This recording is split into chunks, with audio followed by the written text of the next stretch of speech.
Hello, and welcome to the Weekly Scroll Podcast. My name is Ryan. And this show is not sponsored by Nazis. We're not sponsored by anyone, but especially not Nazis. True. Both statements are equally true. Yeah. Or AI. Or AI. But yes, we're here. As we say, I feel like every episode, it's been a couple since we've done a review. But we are here. We are going to be wrapping up our mini Mothership month. We've already done a couple of APs. We reviewed Mothership 1E. We also talked about Cosmosaurs, and our last space game of the day or the month is going to be the Alien RPG. That's right. I want to do like a tagline for the Alien RPG, but it's just like that's it. It's Alien. Like it's Alien. So it's Alien. I have the down cam set up. This is the Alien RPG book. Yeah, gorgeous book.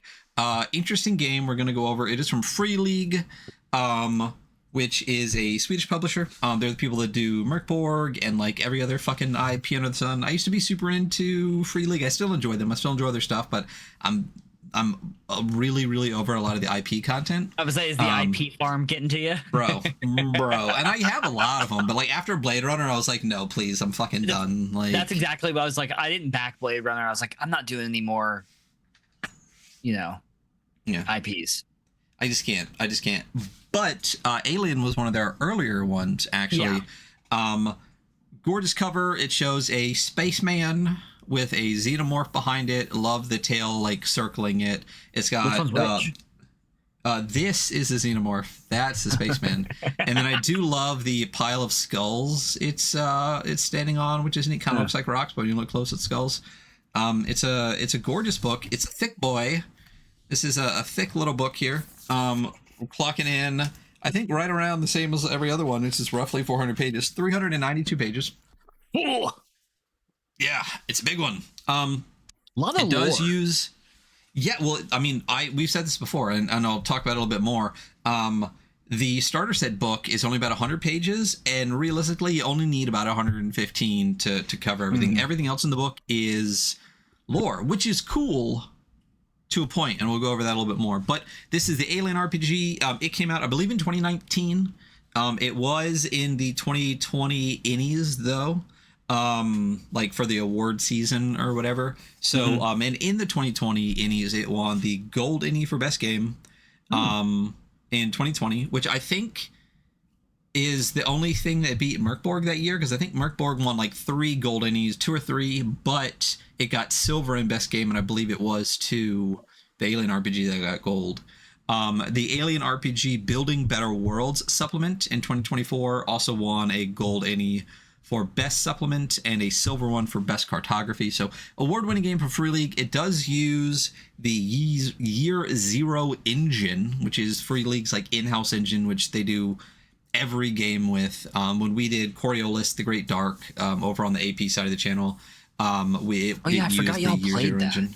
Yeah, and it was good. I really liked it a lot. Yeah, I remember you saying you enjoyed that one, and it was when I was kind of working on a dice pool system, and you were like, you should check it out, and I never did.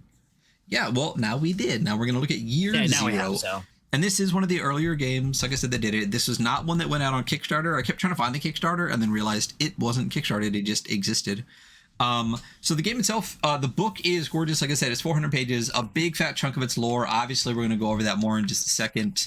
It is a very vibey book, but I'm going to be straight up with you, and I'll say this right at the top of the show. If you're going to get into this game, honestly, I would get the starter set. And for those in podcast land, I just revealed it underneath the book is the starter set. I also do have the GM screen. It's a great cover. 2 good covers. Both of them are very good. The cover of the starter set really fucks hard. It's black and red, and it's got a very much just like a buzz cut Ripley with I believe this would be a flamethrower in silhouette with red behind, but you can see I love the xenomorph tail coming down behind them or in front of them, I guess. It's fucked so hard. It's so good. This cover is great. Like I said, I do have the GM screen. Free League loves to put out a bunch of stuff, usually GM screens. I am a little bit disappointed in this one though, because like I love this panel, which is like a xenomorph in profile with very much like light hitting the acid like coming off their mouth. But all the rest of the panels are blank. So the other panels are just like Starfield. I wouldn't have minded. Like I think this one may be like the inside of something, but like it's very much very dark and not very fancy for a GM screen. And then on the inside, it looks very much like the game that we'll go over momentarily. But it does have a lot of like really great panels on it. I have a problem where I don't throw any part of a game away. So like one of the things I hate most about games is when they have that like the piece inside the plastic on the back that's not the same size to fit in anything else. Please, game, stop doing that. Because I have to save it. You don't have to save it. No, I do. I have to. Other people don't. Starter set real quick. Let's flip through this real quick and then let's get in this game. So again, the starter set's really great. One thing that I said, like, I'm definitely firmly in the camp of 400 pages is too big for a book. And I know, and this is my dream world, because I know financially it makes a lot more sense to do one big book versus like 3 smaller books, right? Doesn't mean I'm ever going to like it. That book could have easily been split up into a player book, a lore book, and a GM book, right? The primary book. But going through the starter set, you get a deck of initiative cards. You can tell I've never played this because it's all still in the plastic. You get 2 different sets of dice, the regular dice and the stress dice. We'll go over those in the game. But you get 2 fat sets of dice. You get 2, 4, 6, 8, 10 dice in each one. There's the small game catalog that comes with everything, which is the whole list. But massive, massive map that comes with it. It is a huge map of the system. I'm not even going to open it all, but like it literally, it's like 8 panels basically. But then on the other side, you get maps of all the different ships and parts of the ship on it. Really gorgeous, really nice thick paper, beautifully done. And then in the rest of the starter set, you get a bunch of really cool stuff. You get all of your pre-gens, which is cool. Yeah, the one side is all of the it's your talent, it's your stats and everything like that. The other side is your full character sheet all filled out. Really nice. You can definitely tell Coriolis borrows a lot from Alien 2 when you look at the character sheet. If you look at the Coriolis and the Great Dark character sheet, very similar. You also have the core book, which you'll see if I compare the starter set core rulebook to the regular core rulebook, it is slightly smaller by about 300 pages. Yeah. Just a little bit. This is all you need. I think the only things missing from the starter rule set, I think maybe are like talents and stuff. And then the other stuff that comes is an adventure, a pretty beefy adventure if you like it. This is 48-page adventure called Charity of the Gods. And then you get a ton of tokens because the game, especially when like hunting and seeking and stuff starts, there's a whole mechanic for like when things are trying to find you. So having tokens on the board is really great. So I love that it comes with the token sheet. I'm never going to use them because I would never crack the tokens out of a token sheet. But yeah, so that is the starter set and the regular core rulebook. And all the stuff that comes with it. I do highly recommend, realistically, if you want to get into Alien and you're not necessarily like obsessed with the lore, I definitely recommend going with the starter set instead of the book. But that's just me. I'm gonna be honest. I mostly read just the starter set, and it was enough information. And yeah, I thought it was. I feel this is an incredibly serviceable RPG in my opinion. Yeah, I really actually enjoy the Year Zero engine. I think they do a good job, and I think that they do enough to make it different for each game so that it doesn't just feel like repetitiveness. Like there's a lot, like you're not going to find the panic table in Timberoom, right? I mean, you could, I guess.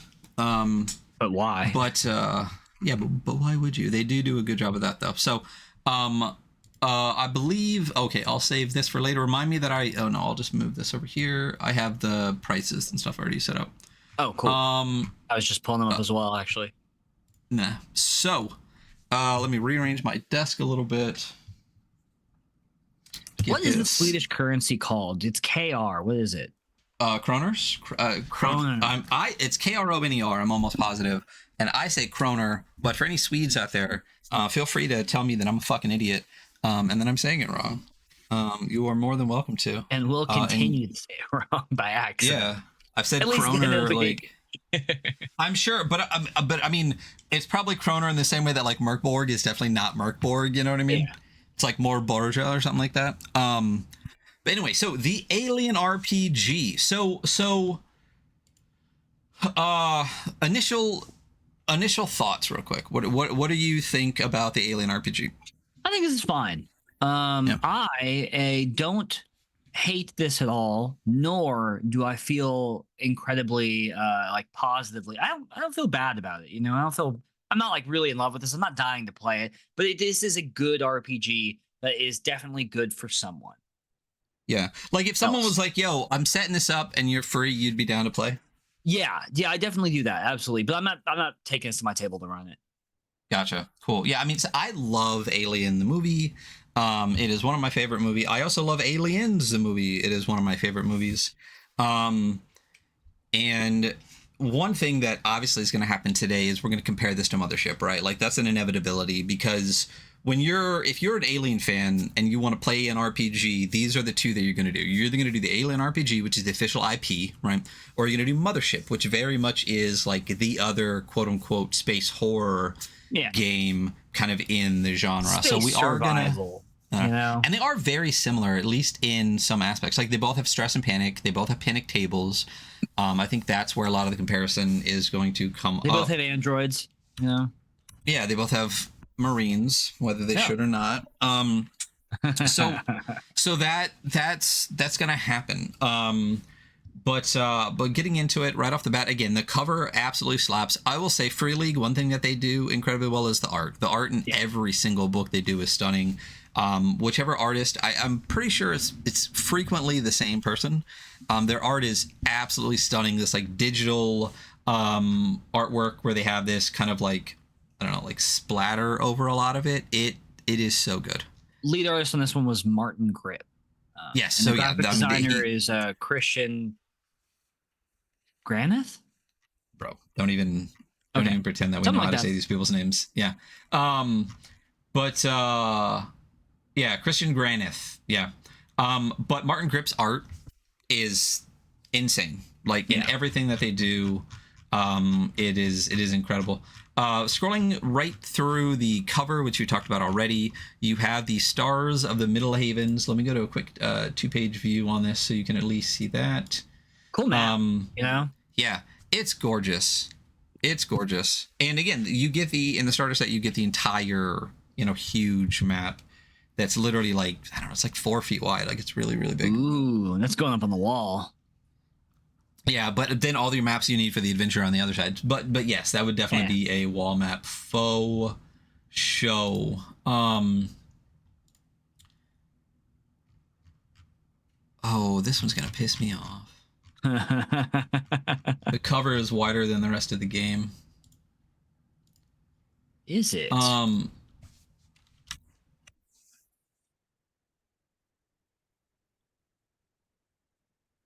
Oh man, that's gonna make me mad.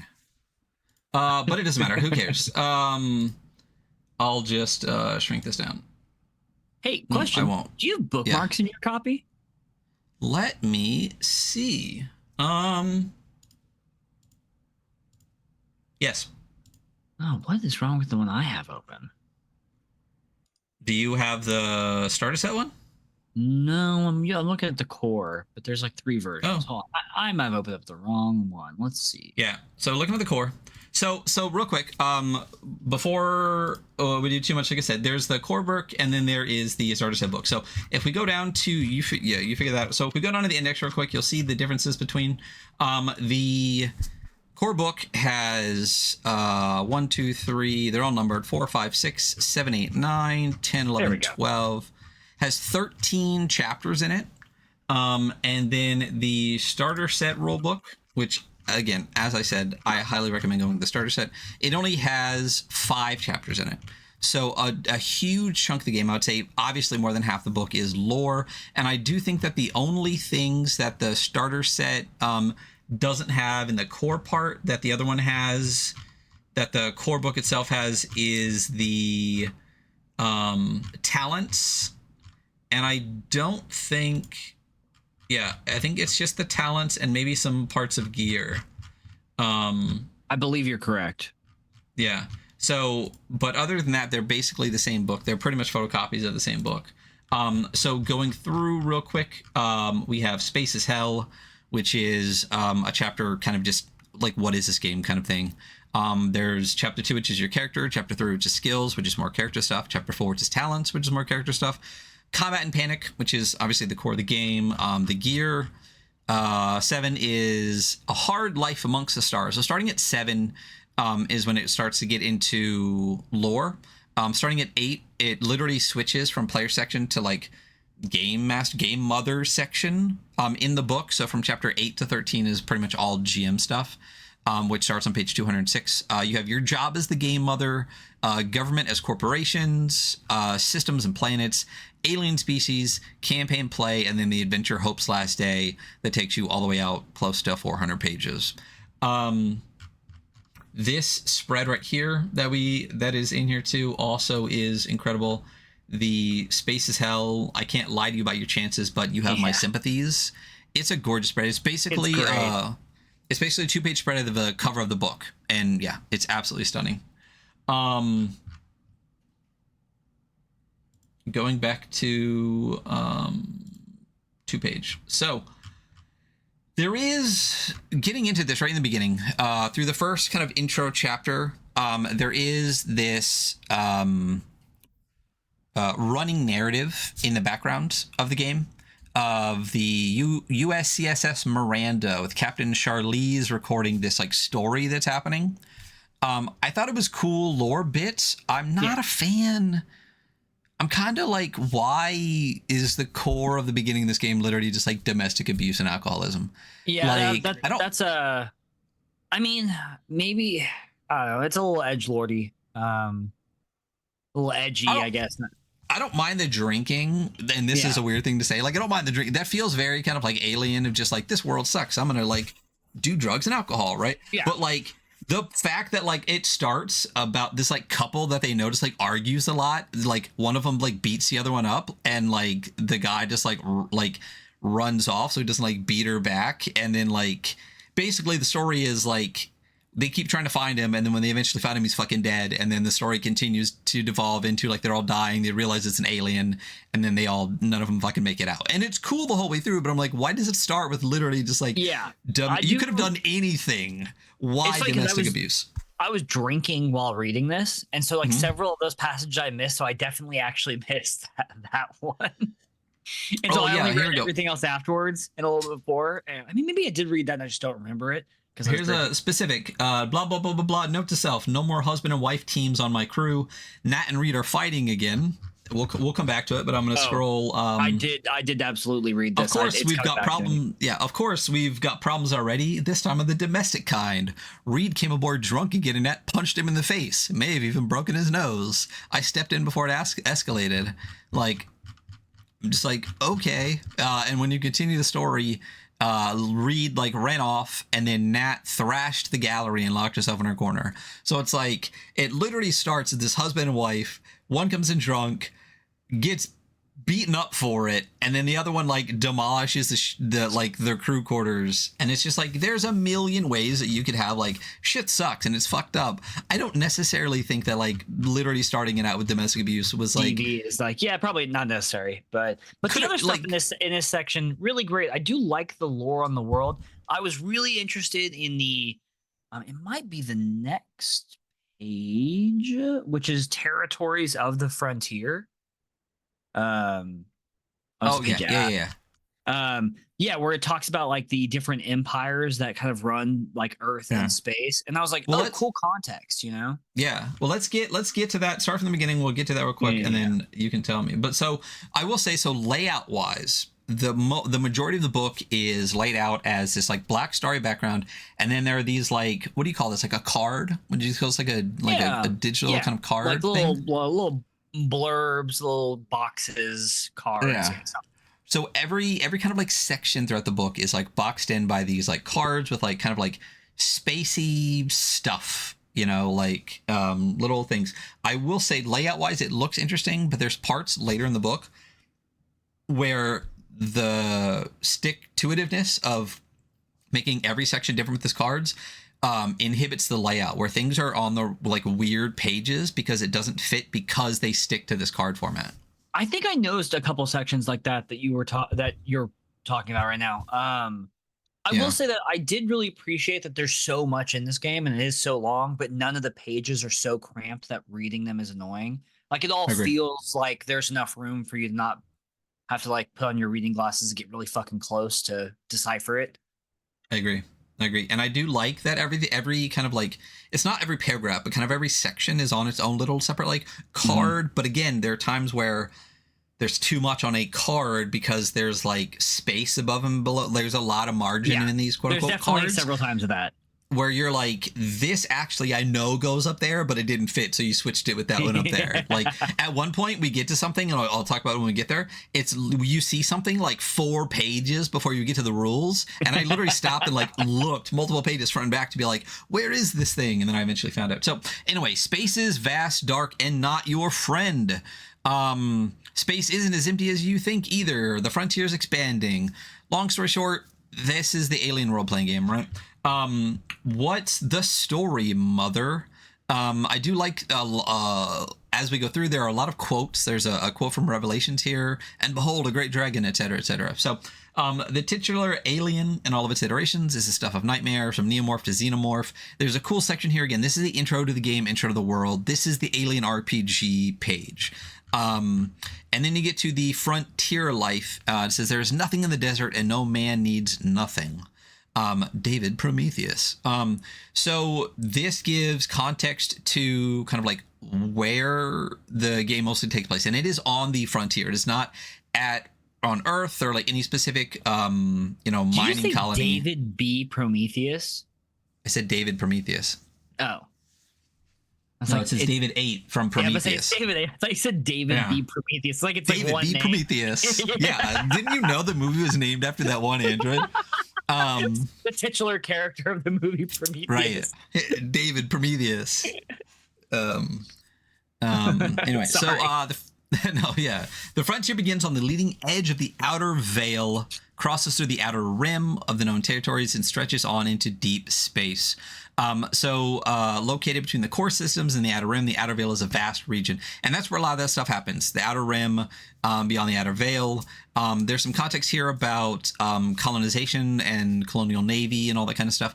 A lot of the early lore, when I first started reading it, I'm like, why do we need all this right at the beginning? But then as I read it, I was like, no, this is actually like amazing. I love it. I actually thought this was really good. It's enough to get you like kind of your feet wet in the lore of this world, but not so much that you're like, oh my God, when does the game start? You know? It also gives you a lot of context where, like, exactly within the Alien movies it takes place too. So, territories of the frontier. You like that part? Did you want to touch on those real quick? Yeah. So there's basically 4-ish different powers that kind of control all of space and time. That is like Earth and space. So there's the 3-world empire, which is consisting of the former United Kingdom, Japan, and several other developing countries. The Wayland Yutani Corporation itself is a result of the formation of the 3-world kingdom. There's the United Americas, which is basically North, Central, and South America all banded together to become a superpower. Like they should. Like they should. White people would never in America would never let in the US. I said should, but they actually would, right? Yeah. That would make too much people sense. think that Puerto Ricans aren't US citizens. Like, come on. Dude, I've heard somebody say that. I'm like, you're fucking stupid. So dumb. The Union of Progressive Peoples, which is a like socialist bloc, and then the Independent Core Systems, which is like a loose conglomeration of like partially like privately owned colonies, some of them being owned by corporations, some not, that kind of like banded together to represent each other. And I just think it's like a really great chunk of easy world building that you immediately know there's 4 distinct powers, and those powers, if you dive into them, I think they are fairly diverse within themselves, but you can immediately understand that, okay, there's like 4 major powers that control where we're going. And I think I mean I know a lot of this is lore directly from, because like anyone that's watched the movies and stuff like that needs to understand that the Alien lore goes so much deeper. There's a million comics, Yeah. there's a ton of novels, like a lot of this is pulled directly from it. But it's really great. Yeah, like the UK and Japan and big corporations as one, the Americas as one. Basically, like all of the socialist, quasi-communists, like Russia, Vietnam, all that kind of stuff has one. And then the independent core systems is basically like a trade federation. Like it's Yes. big companies and small companies, but they're all like just a loose grouping of basically private businesses, big and small. And I think that's a great mix of narrative possibility in there. That's really fantastic. And I love the Alien franchise, but I don't know any of this shit. Yeah. Although a lot of it's kind of like dropped in and hinted in some of the more popular pieces of the franchise. So it's cool to, as a fan, to read this and be like, oh, cool, this is what's going on the entire time. No, I have read a bunch of the comics. I've read a bunch of the novels and stuff. It's interesting. I mean, I love the Union of Progressive Peoples, but like that's just me. But yeah, going from there, basically you get a rundown of like where things are and what's happening. So, Dominion of the Stars, basically corporate dominance, as we are already seeing. You know, with our What do you mean? South African oligarch American, apparently. Oh, I thought you were talking about the WWE millionaire owner that's in charge. It's going to be in charge of education in the U.S. Fucking God, this is the You have to darkest wrestle timeline. all your schoolmates. Honestly, the fact that we have this just because people didn't want to vote for a woman will never. Anyway, so corporate dominance. Long story short, corporations, whether it like they actually do or not, control everything. Sometimes literally, basically, as nation states in and of themselves. God at the ass end of space.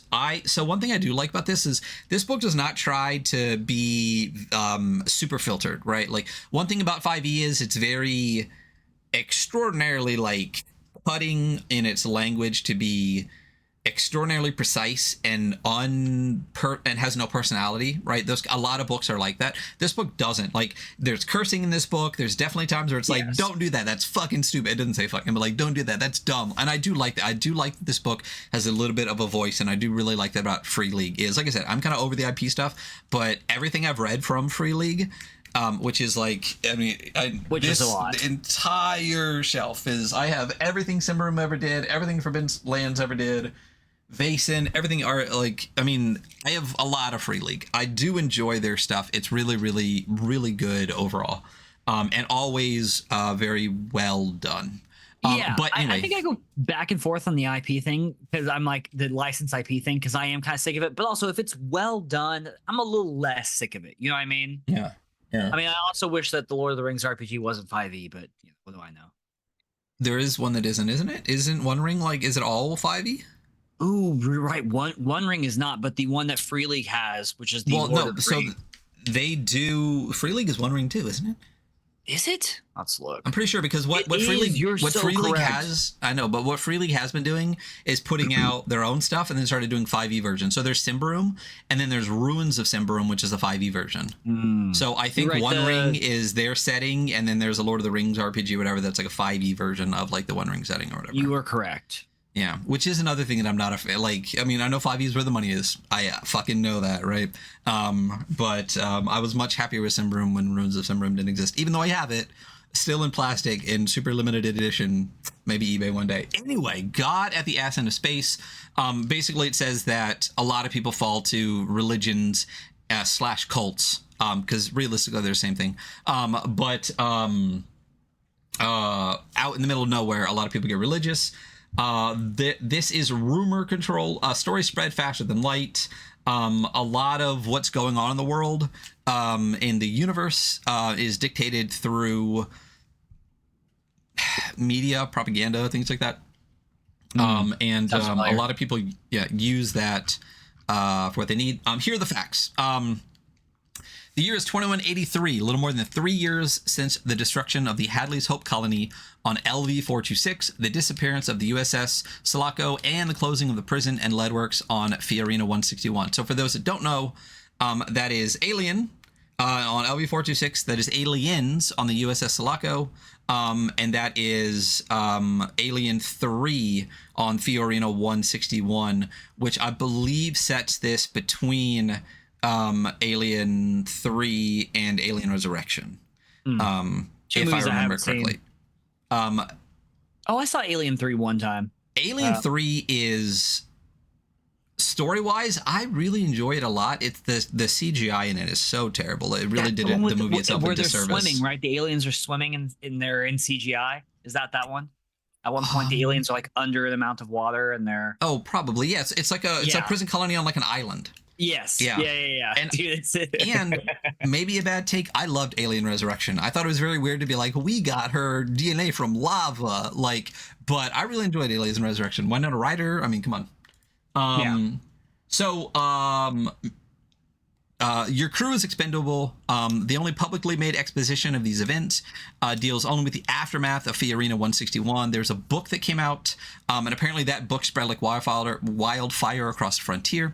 And this time it's war. To add fuel to the fire, conflicts between rival sectors of space have increased exponentially in the past 5 years. While unconfirmed, many believe that Hadley's Hope was a test site for one of Weyland-Yutani's bioweapons, and that an enemy state sent a warship to nuke it from orbit.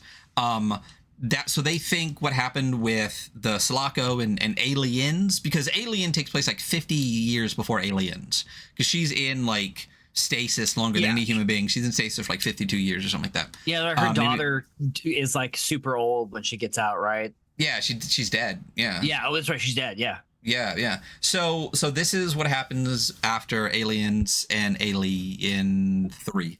And so that's the world that you're set up in. People on the frontier are aware of those events, which is really cool. Like, you kind of think in the movie that it's a little bit self-contained, but it's just like, no, obviously the news of that shit's going to get out. So people are on edge because of that and think that the corporations are like out to kill them and do bio shit. So there is a full 2-page spread timeline, which is absolutely fantastic. That starts all the way back in 2023. So last year. Yeah. And goes piece by piece all the way to the current timeline, set in 2180, which is the present days. Which is the new anchor point station is established. Tensions flare on the frontier as factions accuse each other of foul play during the Hadley's Hope incident. Robert Morse's Space Beast is transmitted throughout the colonies and subsequently banned, and mistrust escalates as rumors of the deadly alien life forms and company bioweapons spread across the frontier. Again, I love the fact that the fallout of the movies is, and how information about that spread is the time that you take place. Yeah. It's like directly addressed in here. Yeah. It's so good. I think that's so clever to have that as the setting point. This is what I mean by like a licensed IP, like, and doing it well. You know what I mean? Like, this is such a clever way to continue on with that story. Yeah, and that's why, like, it's hard, because I kept going all the way through Blade Runner, but I don't remember the one that they did after that. It might have been like The Walking Dead or something, but I was just like, listen, that shit sucks in season 1. Like, I don't need an IP of it. You know what I mean? Whoa, hey. Yeah. Careful. But it was terrible. Season 2. I will say the graphic novel, amazing. And anyway, tangenting like crazy. We're 4 pages in and we're 42 minutes in the show. And that's on me. So careers on the frontiers. You got frontier colonists, which is fucking everybody, right? Homesteaders, farmers, scientists, miners, doctors, all that kind of shit, right? You have space truckers, which obviously are truckers in space. You have colonial marines, which are the United States Colonial Marine Corps, represents the finest fighting force ever assembled, technologically advanced and supporting all the stuff, blah, blah, blah. There is a part where it talks about like how it even came to be. No, not this part. Oh yeah, we'll keep going. More Miranda stuff here. And again, in the background of all of this, stunning art, absolutely insane art all the way through. I'm not going to stop and talk about every piece, but like this piece specifically on page 17 is clearly like the ship from the ship. The Prometheans kind of ship. Yeah. All right. 30 seconds and then stop me. Prometheus could have been insane, and it's not. In and of itself, I think it's a good movie, but in the context of what it should have been, it's not. If you can Google and find the original screenplay, it's called Alien Engineers. It was supposed to be a direct prequel to the first Alien movie, where if you've seen the movie, spoiler alerts, At the end where they like get the engineer ship to drop back down, that is supposed to be the ship they find on LV-426, but they brought in the guy that fucked up Lost and made it all weird, rewrote it so they could have like Covenant and like 3 movies instead of just the one, and made it not a direct prequel and set it some other random world out there. But the Alien Engineers, I'll send it to you if you don't have it, the Alien Engineers original screenplay is fucking genius, and God, I wish Prometheus was that movie. But in and of itself, Prometheus is a good movie. What it could have been was better. Anyway, company reps is another thing you can be. Obviously, you are representative of these giant, massive, potentially like nation-state companies. And then there's a whole section here about role-playing in the game. It talks about like what is role-playing basically, which in the context of like any IP game from a company, this is not a bad page. Yeah. And it's very short. It's like 5 lines. It's fine. It talks about the game mother, which is the GM. I do like that, the whole mother thing. Yeah, like, I think it makes sense. It's very funny. At first, I didn't like. I read it. I was like, game mother. I was like, oh, mother. It's the computer system, computer control system. Yeah. For everything. On top of that, though, there's so much like mother stuff there at Aliens. Like, clearly, it's very. There's a lot of like the alien is a mother, she is a mother, so the fact that she loses a child and then has a newt and everything is like part of the alien thing too. So there's a lot of like mother stuff on top of the fact that the system is called Mother too. So game modes, this is where I will say, and this is where the first, I think, comparison between Mothership will come into play. The Alien RPG has 2 very specific game modes to play in. One is cinematic play and one is campaign play, and they are very different for like what you want to do. So cinematic play is much more designed for very short, potentially one-shot games. It says cinematic scenario emulates the dramatic arc of an alien film, designed to be played in a single session. This game mode emphasizes high stakes and fast and brutal play. Conflict between players is likely. You are not all expected to survive. In fact, most of you won't. And then there is the one that comes with the starter set, Charity of the Gods. I will say, I love this that they throw this. I don't know if you notice this. Every time they mention something, I'll read it specifically. It says, one complete scenario, Charity of the Gods, is already available for separate purchase. And then when it talks about dice, it says available for separate purchase. I think the words available for separate purchase is in this book like 20 times. Yep. But this pre-generated scenario provides all the tools necessary. So basically, it is a very on-rails cinematic experience with specific arcs to play through, and specific kind of like emphasis for the way characters act and like their motivations and stuff. And then the opposite of that, or in addition to that, is called campaign play. And they both have these symbols. The cinematic one kind of looks like the Instagram. It very much looks like a camera. It's like a circle inside of a circle. It looks like a camera lens. And then the campaign play one is kind of like a 4-sided star with like triangles on the corners. Campaign play is designed for longer, continuous play over potentially dozens of sessions. And campaign play, the narrative of the game is to a higher degree controlled by the GM as opposed to it being like an arc. So it's more freeform and allows for different stuff. And one thing that I really like about it is the rules specifically are specific about being one or the other. You know what I mean? Like, it's not free form. There are cinematic play rules and there are campaign play rules. Like 90% of it's the same, but that 10% difference, the way that like some character motivations and stuff mechanically are different, to me is very important. And I think that's one thing that separates this game from Mothership, because I think I've talked about this with a bunch of Mothership people. We've talked about it since we played Mothership twice recently. A lot of Mothership feels like it's built for campaign play. It's built for like... Completely agree. Yeah, it's built for... Oh, fuck me. What is Luke Gearing's like insane, awesome adventure? Wolves Upon the Coast? No. For Mothership. Oh, for Mothership. Oh. Where's my brain? It is the adventure for Mothership. Yep. Why? Well, how were we both this dumb? I don't know. Like, I was just looking at my Mothership box set earlier. Not today, but we're doing great, guys. If you're listening along with us, you're really great, and we love you.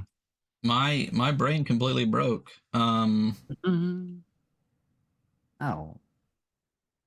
Gradient Descent. My fucking god.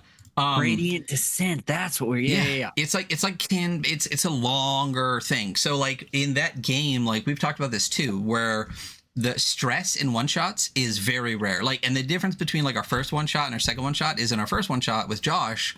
I think we all maxed out at maybe like 3, maybe 4 stress. The only panic roll we rolled was because Stella decided she wanted to roll it, right? With Chris Ariu, go back Devil's Due and Not Enough Scoundrels over on Mothership month right now.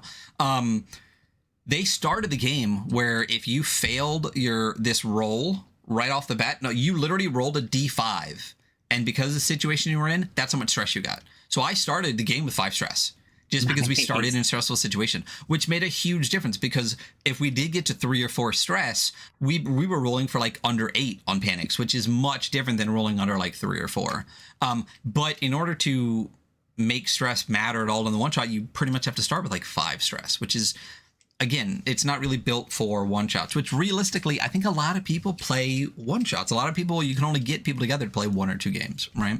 There's probably some truth to that, and this one probably is better for that.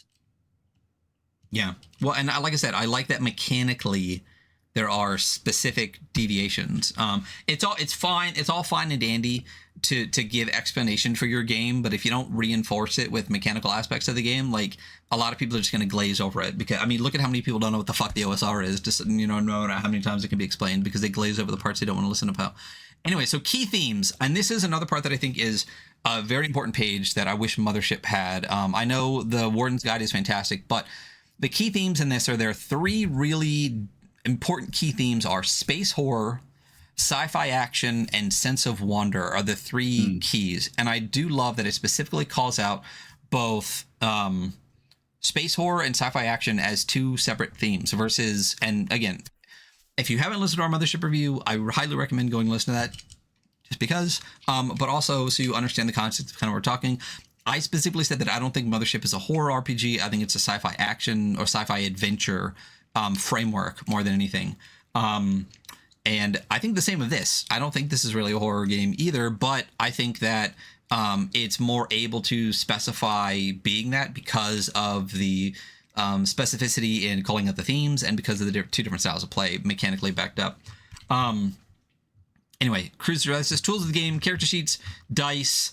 There are specific dice. There are the base dice and stress dice. I showed you those in the starter set parts. Basically, the 6s on 1 is the good or bad one, and the 1s on 1 is the bad one, right? 6s on the base die is good, 1s on the stress die is bad. There are cards as well. There's a custom card deck available in the separate starter set. These cards are used for 2 purposes.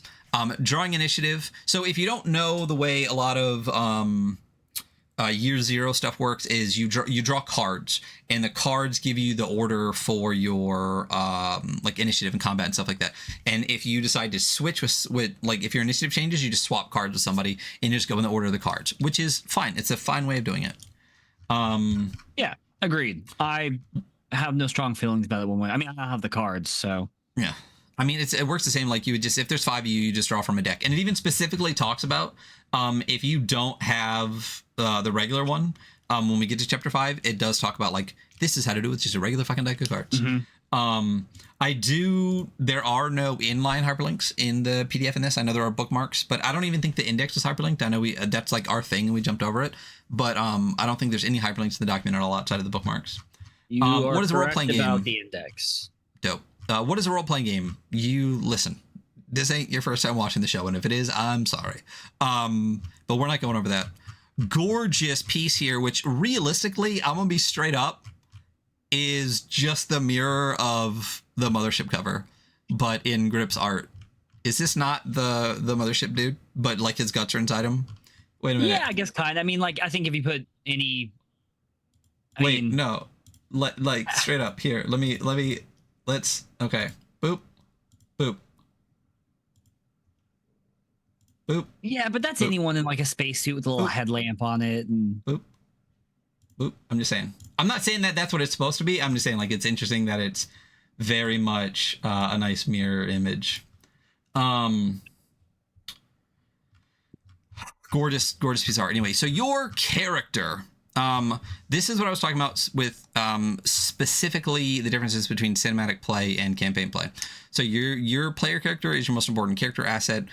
In cinematic play, such as Hope's Last Day, included in the rulebook, the player characters are already provided for you. So in cinematic play, you just pick a pre-generated character, and there are usually more characters available than the number of players, so you just pick one, right? In campaign play, you do the entire thing. And then before creating characters, you decide on the framework of the game to decide what kind of players. And this is another thing that I like that it talks about specifically. Space Trucker, Frontier Colonists, Colonial Marines, like pick a framework. So if you're going to do a Space Trucker adventure, do Space Trucker stuff. If you're going to do a Marine adventure, do Marine stuff. If you're going to do a colonist adventure, go, colonize. Don't colonize, but like, you know what I'm saying? Like, yeah. But it specifically calls out, like, if you're going to do Marine shit, just go do Marine shit. Yeah. So how to create your characters. Do you want to go through this? Or you want me to just cruise through this? Go ahead and just cruise. All right. So cruise. Yeah. How to create your characters. There is a 1 through 10 list here. So number 1, choose your career. Number 2, spend points on your attributes. Bring up a dice roll. I'm going to have you make a character. Number 3, spend points on your skills. Number 4, choose your career talent. Number 5, choose your name. Number 6, decide on your appearance. Number 7, decide on your personal agenda. That comes up in the difference between cinematic and campaign play as well. Number 8, choose your buddy and rival. Number 9, pick your gear and a signature item. And number 10, you roll for cash. That cash money. So,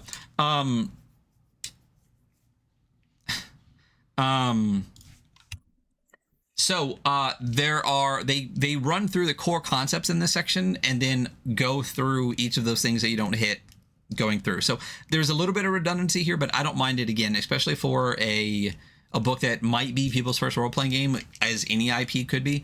I don't mind it in here. But so career, basically you pick one. They're described on pages 38 to 55, not hyperlinked. But one thing I do like the entire way through is there's an example, and they literally build an entire character with you as you read through it while you're building a character, which I think is great. We always talk about good examples of play as you go through mechanics in games, and I always really enjoy those, especially when they're done well. And this is a great idea that I don't know if I've seen before like that. There's been a couple that have done that, but I think this one does it extremely well and concise. But I can't think of any specific that done it. I think there might have been even a Spencer Campbell one that did it. Remember when we did like maybe Slayers? Maybe. But I think it's very rare. I think maybe in like the 180 games we've done, it's been like maybe 1 or 2.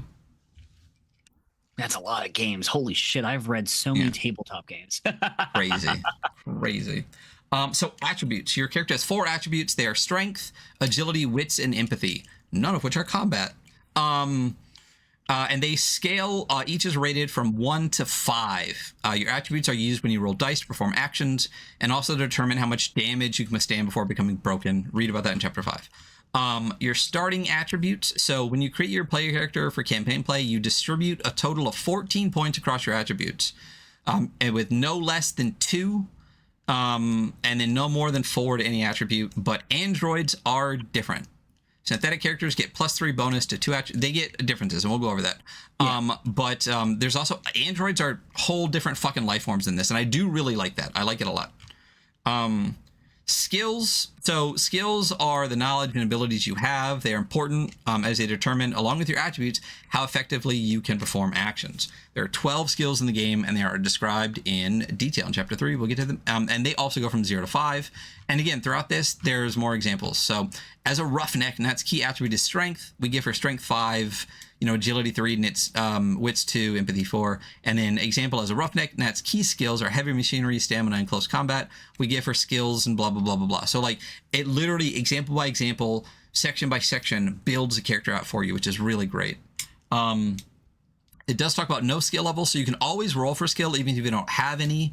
It just could suck for you. And then your starting skill levels, when you create your character, you distribute a total of 10 points amongst your skills, and you can assign up to 3 points to each of the skills listed for your career. So it's always better to put the points into your career, and specifically your starting skills, but you get 10 total. Talents are tricks, moves, or minor abilities that you can get. Everyone gets a starting talent.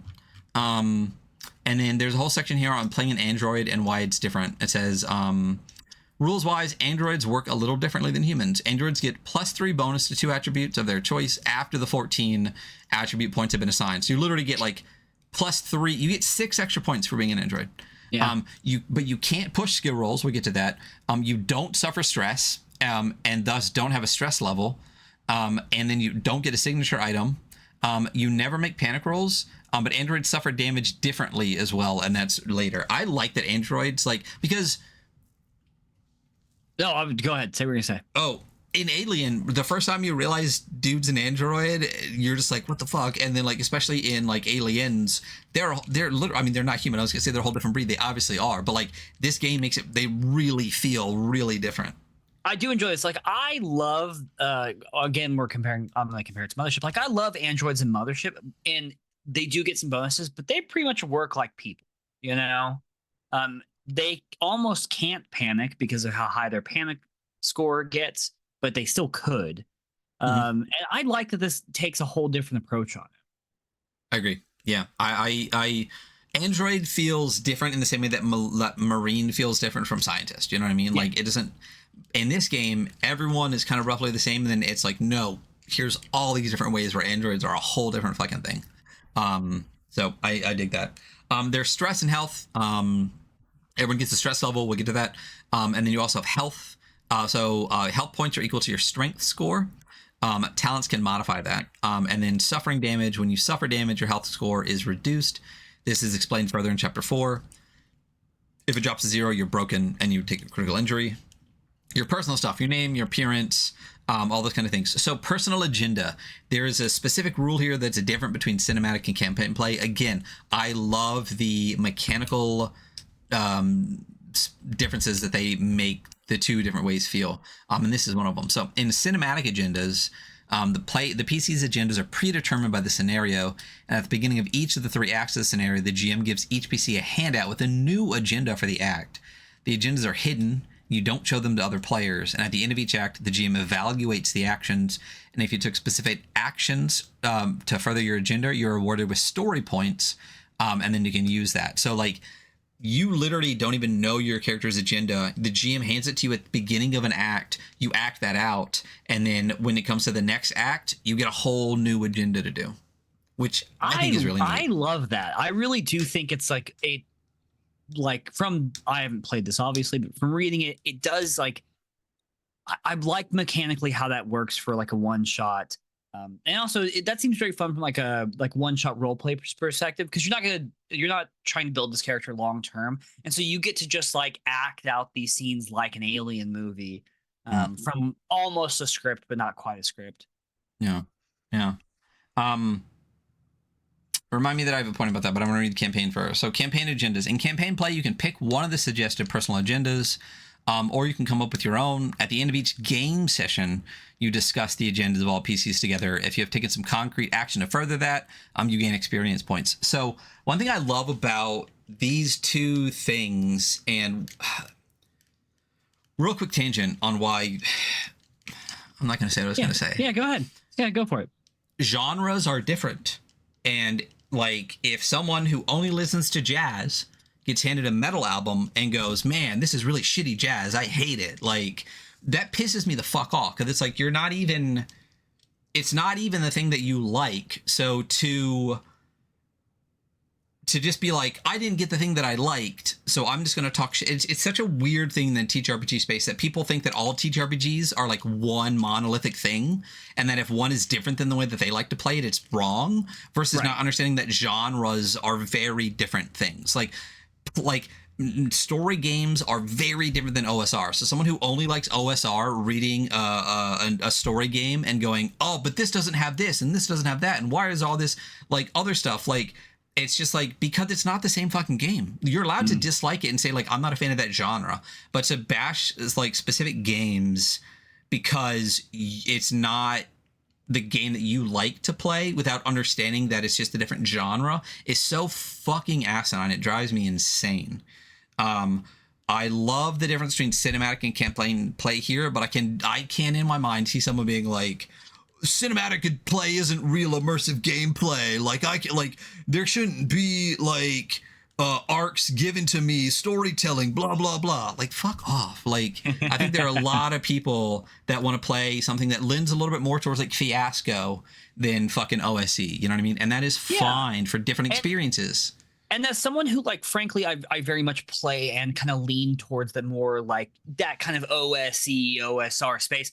For me, if I sat down and someone wanted to run this game and do the cinematic version, I would be stoked on having a different experience of the game and having to like play out a character in a way that maybe I wouldn't normally, you know? Yes. Yeah, I completely agree. And because there's a difference. I mean, there's a ton of people out there that love just having a framework and the whole concept of like the referee is just an arbiter. We tell the story. That's my preferred style of play. I love the emergent gameplay, and I don't like storytelling GM stuff, right? But when I'm gonna play a story game, it's a different. Again, it's like listening to a completely different version of genre. Like I listen to fucking Rage Against the Machine on the way into work and Tupac on the way home. Like it's music, but it's two completely different experiences for two completely different reasons. You know what I mean? So like if I just want to have like a one-shot play where I get to have a different play experience and a different style of play, the cinematic agendas to me seem so much fucking fun. Yeah, but also, you know, these points are a great reason to have like a session 0 and to set expectations and talk to your players about what they want to do. Because frankly, like if it's outside, you and I have the ability to buy into something that's outside of our preferred genre because we enjoy the hobby. But some people don't want to leave their preferred genre ever, which is fine. Yeah, I mean, there's definitely a big difference between people that like TTRPGs and people that like a specific genre of TTRPG. Yeah. You know what I mean? And then 5e. So buddies and rivals, alien role-playing game. So basically you pick a buddy, you pick a rival. I like it. It's interesting. It's cool. You can feed into that as much or as little as you want, and that's whatever. Player versus player. There's a whole section here about PvP stuff. So in cinematic play, basically, it happens. Like specifically the cinematic agendas force players into PvP style situations, right? In campaign play, it's not very often that happens. So that I think is very much a session 0 thing to have versus more of the cinematic one, which like going to that, you know, it's going to happen. In the campaign play, like you could specifically say like, let's just not do that shit. Your gear is important. You have starting gear, signature gear, and then there's vehicles and spaceships. Honestly, my God, we're going to skip the vehicles and spaceships. It's neat. We're not fucking talking about it. Encumbrance is very much like the year 0 engine is very much a dice pool with a little bit of OSR stuff thrown in, and like the whole encumbrance system is that heavy and light items. You know, count for 2, count for 1, tiny items count for nothing. If you're over encumbered, like you make mobility scores at disadvantage and stuff like that. Like I like it. It works. It's serviceable. It's fine. Consumables are on a supply track. You track each of the 4 consumables because there are 4. There is air, food, water, and electric power. There are specific tracks marked as consumables, some of which are group consumables, and some of which come under encumbrance rules, such as like water and food because you have to carry it. Fun, interesting. Again, we had to do that in Coriolis with some of the radiation stuff and things like that. It was fun. It was interesting. It was neat. It's clean in a very like well done, clean way mechanically. It's specific. There's a whole page here specifically on food and water, and like the supply and how much they count for and things like that. Basically, this is and when to make supply rolls like air. Every turn you have to make a check for air. After every strenuous activity, like a combat roll or a mobility roll, you have to check for air. Water once per day, food once per day, and power situationally. And then developing your character. Experience points. This is one thing that Year 0 engine always does. They also do it in Dragonbane, which is not Year 0. Kind of is a little bit. But experience. Basically, at the end of the game, very much like Death in Space does the same thing. You just ask a series of questions. There's 1, 2, 3, 4, 5, 6, 7, 8. There's 10 questions. And every question you say yes to, you get an experience point. And once you have, you can use those experience points to level up your character, right? And I like that. I like that better than just being like, I killed 10 things. So I got 10 XP points, whatever. No, it's like the questions are, did you participate in the game session? If you were there, you get a point, which the unwritten part is if you don't show up for a session, you didn't get that experience point. Like, show up to the game. Did you risk or sacrifice something? Did you risk your life for your buddy? Did you challenge or stand up to your rival? Did you make a panic roll? Did you overcome a dangerous event? Those are the kind of things. It's very much like RP narrative based things to gain experience, which I enjoy because it is a role-playing game. Yes, I think this is a great way to reinforce what this game is about and how this game works. Yeah, and again, this is very much of the year zero thing across the board. This is how they all work. Spending XP. So this is how you can use the points that you get. So skills, to increase a skill level by 1 step costs 5 XP. Learning a new skill at skill level 1 costs 5 XP. To do this, however, blah, blah, blah, blah, blah, blah. You have to have a teacher and shit. Talents. Learning a talent always costs 5 XP. It also requires a day of practice and a successful wits roll. You can make 1 attempt per day. So you have to get 5 XP to bump up a skill, 5 XP to get a new talent, things like that. And then changing your buddy and rival, you can do whenever the fuck you want, whatever. More gorgeous art. I mean, one thing that is that we're not going to be missing is art throughout this entire book. So you're going to build a character real quick, and you're going to pick one of the characters that we'll go through. So you can go with Colonial Marine, you can go with Colonial Marshal. We didn't talk about that a bunch, but basically it's like the Colonial Marine Police, basically. Yeah, you're like in the Wild West, you're like a marshal, you know. You're exactly right. It's colonial police almost, you know. Yeah. So Marine, Marshal, Company Agent, Kid, Medic. I love that they had Kid in this. I mean, it's like perfect, like, you know, Alien. It's Alien, yeah. Officer, Pilot. I mean, there's a ton of classes here. Roughneck, Scientist, and that's it. So who are you going with? Ooh, real quick, big shout out, because we're looking at this in pages, but in spreads, this is a piece of art and everything about that character in a single spread, and shout out for that. I fucking love that. It's very convenient. Yeah, let me kick to spreads real quick for the chat. And also that XP page, gorgeous. Yeah. But yeah, you're right. As I do enjoy that they did do it, and in the book too, it's built in spreads like this with the art. Who else did one like this very similar that had like art piece doom? I can't remember. We liked it. I don't remember. Honestly, I remember us having the conversation. Yeah. But yeah, you're right. The 2-page spreads with the art and the piece are fantastic. So who we gonna go with? Let's do one that I wouldn't ever do, because I like that sometimes. Company Agent. Ooh, interesting. Okay, so let me go back to. I'm a corporate guy. I wear a suit. I don't have this beard, you know. Yeah, I was gonna say that beard. You've been kicking it. It's winter, man. This is my winter beard. Oh, maybe I should know. No, I'm gonna get it. So, Company Agent, you're hungry. Space is full of opportunity, and you've been assigned to the frontier to find the next big thing, from insider information to new mineral deposits. Blah blah blah blah blah. You're the company man. You know, obviously. So, your key attributes is wit. All right. Mm-hmm. Your key skills are comtech, observation, manipulation. Your career talents are cunning, personal safety, and taking control.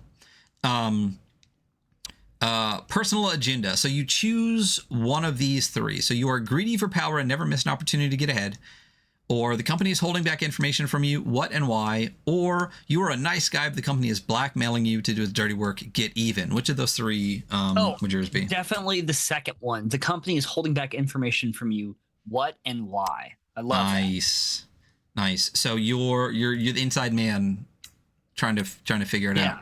I like that. I worked for the company for a few years, but things aren't just smelling right, you know? Yeah. Got that stank on it. So appearance-wise, there's a bunch listed here that are like icy glare, disarming smile, an expensive Rolex. You're tanned, which I guess would be weird in space. Such a good one. Yeah. Emotionless stare. Like what is some appearance? What do you look like? Oh, you know what? I think I'm going with 2 of them. I'll do expensive. No, not for what I'm playing, actually.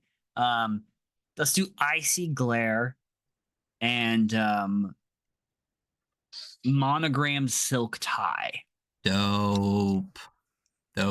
What's it?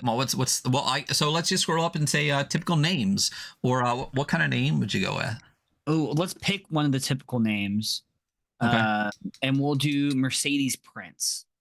Mercedes Prince, nice. Okay, so it's got like an MP. Bougie name. Yeah. I do think it's like kind of like a masculine names, feminine names, but it doesn't make a difference. Like who gives a shit? I kind of got that as well, but I'm fine with breaking them old. Or know, my character is sad. For no reason whatsoever. I randomly found this thing of this person in Germany's talking about how Americans don't say things correctly, like Mercedes, or Volkswagen, or like anything like that. But and I don't remember how they said it, but we definitely say it wrong. I do. So, I don't care. Yeah. Signature item. Choose one of the following or come up with your own. So this is letter of corporate authorization, divorce papers is great. It's one of my favorite things in the entire game. I'm just like, why, bro? Like, but of course, you know what I mean. And then employee of the year award, or whatever. I think I'm gonna stick with what's on the list and do letter of corporate authorization. Dope. Okay. The worst one on the list, but that's a good one. Well, and listen, narratively. Yeah. Maybe.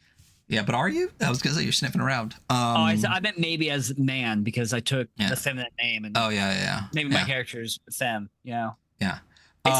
I can be whatever I want. You can be whatever you want, even not in space. That's true. Gear. Choose 2 of the starting items below, and you also get 2d6 times 100 cash. So leather briefcase or chrome briefcase, gold plated pen or Rolex watch, data transmitter card with corporate clearance level, or M4A3 service pistol, and D6 doses never sleep, or D6 doses Napraleave. I'm going to do the data transmitter card with corporate clearance level. Which makes sense with the corporate authorization. Yeah, and then I probably would do D6 doses of never sleep. Yeah, of course, because you're the company. How you didn't get to the top for no fucking reason? Yeah, you know absolutely. What I mean? Yeah, gotta take that. Also, I have to figure out what's happening as quickly as possible. Yeah. Before the company discovers I'm trying to figure out what's going on and gets rid of me. Which, of course, I mean, this is the thriller movie, after all. I always enjoy when we build characters, especially in games like this, where you can really internalize lore and like you get these items that you can really will lend to your internalized lore. Well, even if you look at your key skills include contact observation and manipulation, and your talents are cunning, personal safety, and taking control. So you definitely built a guy, a person who. I just think it's very much that like you were like the man, but something made it like pick in your head where you just went, no, oh God, what is that? This is not the style of the movie, but like kind of the way it changes in your head. What is the name of that movie with Christian Bale with like the gun fu before Keanu Reeves did gun fu? It was like Equilibrium. Equilibrium is like. It's so insane to me that so many people haven't seen it because they didn't do a big US release because it did so well overseas. They didn't want to risk losing money in America, so they didn't release it. It is such an insanely good movie. It's very much like a Fahrenheit 451 kind of thing where people like don't feel feelings and then he starts to feel feelings, but he was originally like the guy that kills the people that feels feelings. It's such an amazing movie. I love it so much. I need to see it. You're not the first person, even I think recently, be like, you haven't seen that? I'm like, yeah. It's excellent. Yeah, it is an excellent movie. See, chat says it's an excellent movie. For those watching, don't forget, we stream live on Twitch every Friday morning at 10 o'clock. Ish. Not some Friday mornings at roughly 10 to 10:30. Beautiful page here. So skills. There's a quote here from Ripley. Hey, I feel kind of like a fifth wheel here. Blah, blah, blah. Drive the loader. So there are 12 skills in the game, and they are as listed. Heavy machinery, which is a strength skill. Stamina, which is strength. Close combat, which is strength. Mobility, ranged combat, and piloting, which are all agility. Observation, comtech, and survival, which are all wits. And command, manipulation, and medical aid, which are all empathy skills. And your primary skill is wit. It was comtech, your primary attribute. Yeah. Comtech, observation, or and command. Manipulation. Oh, manipulation, right? Yep. So role playing is an intimate. Yeah. Role playing is an intimate conversation. The GM sets a scene. Blah blah blah. It says, yeah, wait a minute. I love this. So, The GM sets the scene, you describe what you want to do. She tells you how the NPCs react, you respond, and so on, back and forth. The story grows one step at a time, and everyone lives happily ever after. Yeah, just kidding about that last part. Not on the frontier, you don't. That's what I'm talking about. Like, I love there's some personality written into it. I think they did a really good job writing this. Sooner or later, the shit, just like Prisoner Murphy, hits the fan. Things come to a head and a point of no return is reached. And like like you said, like I'm kind of annoyed by the IPs, but then when I read the books, I'm like, but you do such a good job. Like you do such a good job. You're not as angry about it when you're like, this is great. It's not like the Avatar RPG. everything I've played from Free League is fantastic. Like I wasn't the biggest fan of Dragonbane just because of the style is different than my style, but as an RPG, it's for people that are used to 5e and want to play something better. Dragonbane is exponentially better than Shadow Dark too. But it just wasn't my game. So and rolling Shadow dice. Dark? Oh my god! Wait a minute. You mean just never mind. There are 12 total skills. Like we said, there's 4 attributes: strength, agility, wits, and empathy. They go from 0 to 5. Do you want to sit down and actually like plan out where your numbers and stuff go, or are you good with where you're at with that? No, yeah, okay. we have a rough idea. We all, if you're listening along, you kind of understand the type of character I'm playing. And also I would really like reinforce a lot of like the key skills, and I would probably also just anything extra I would invest in other things that really push this whole like internal company spy kind of narrative. Yeah.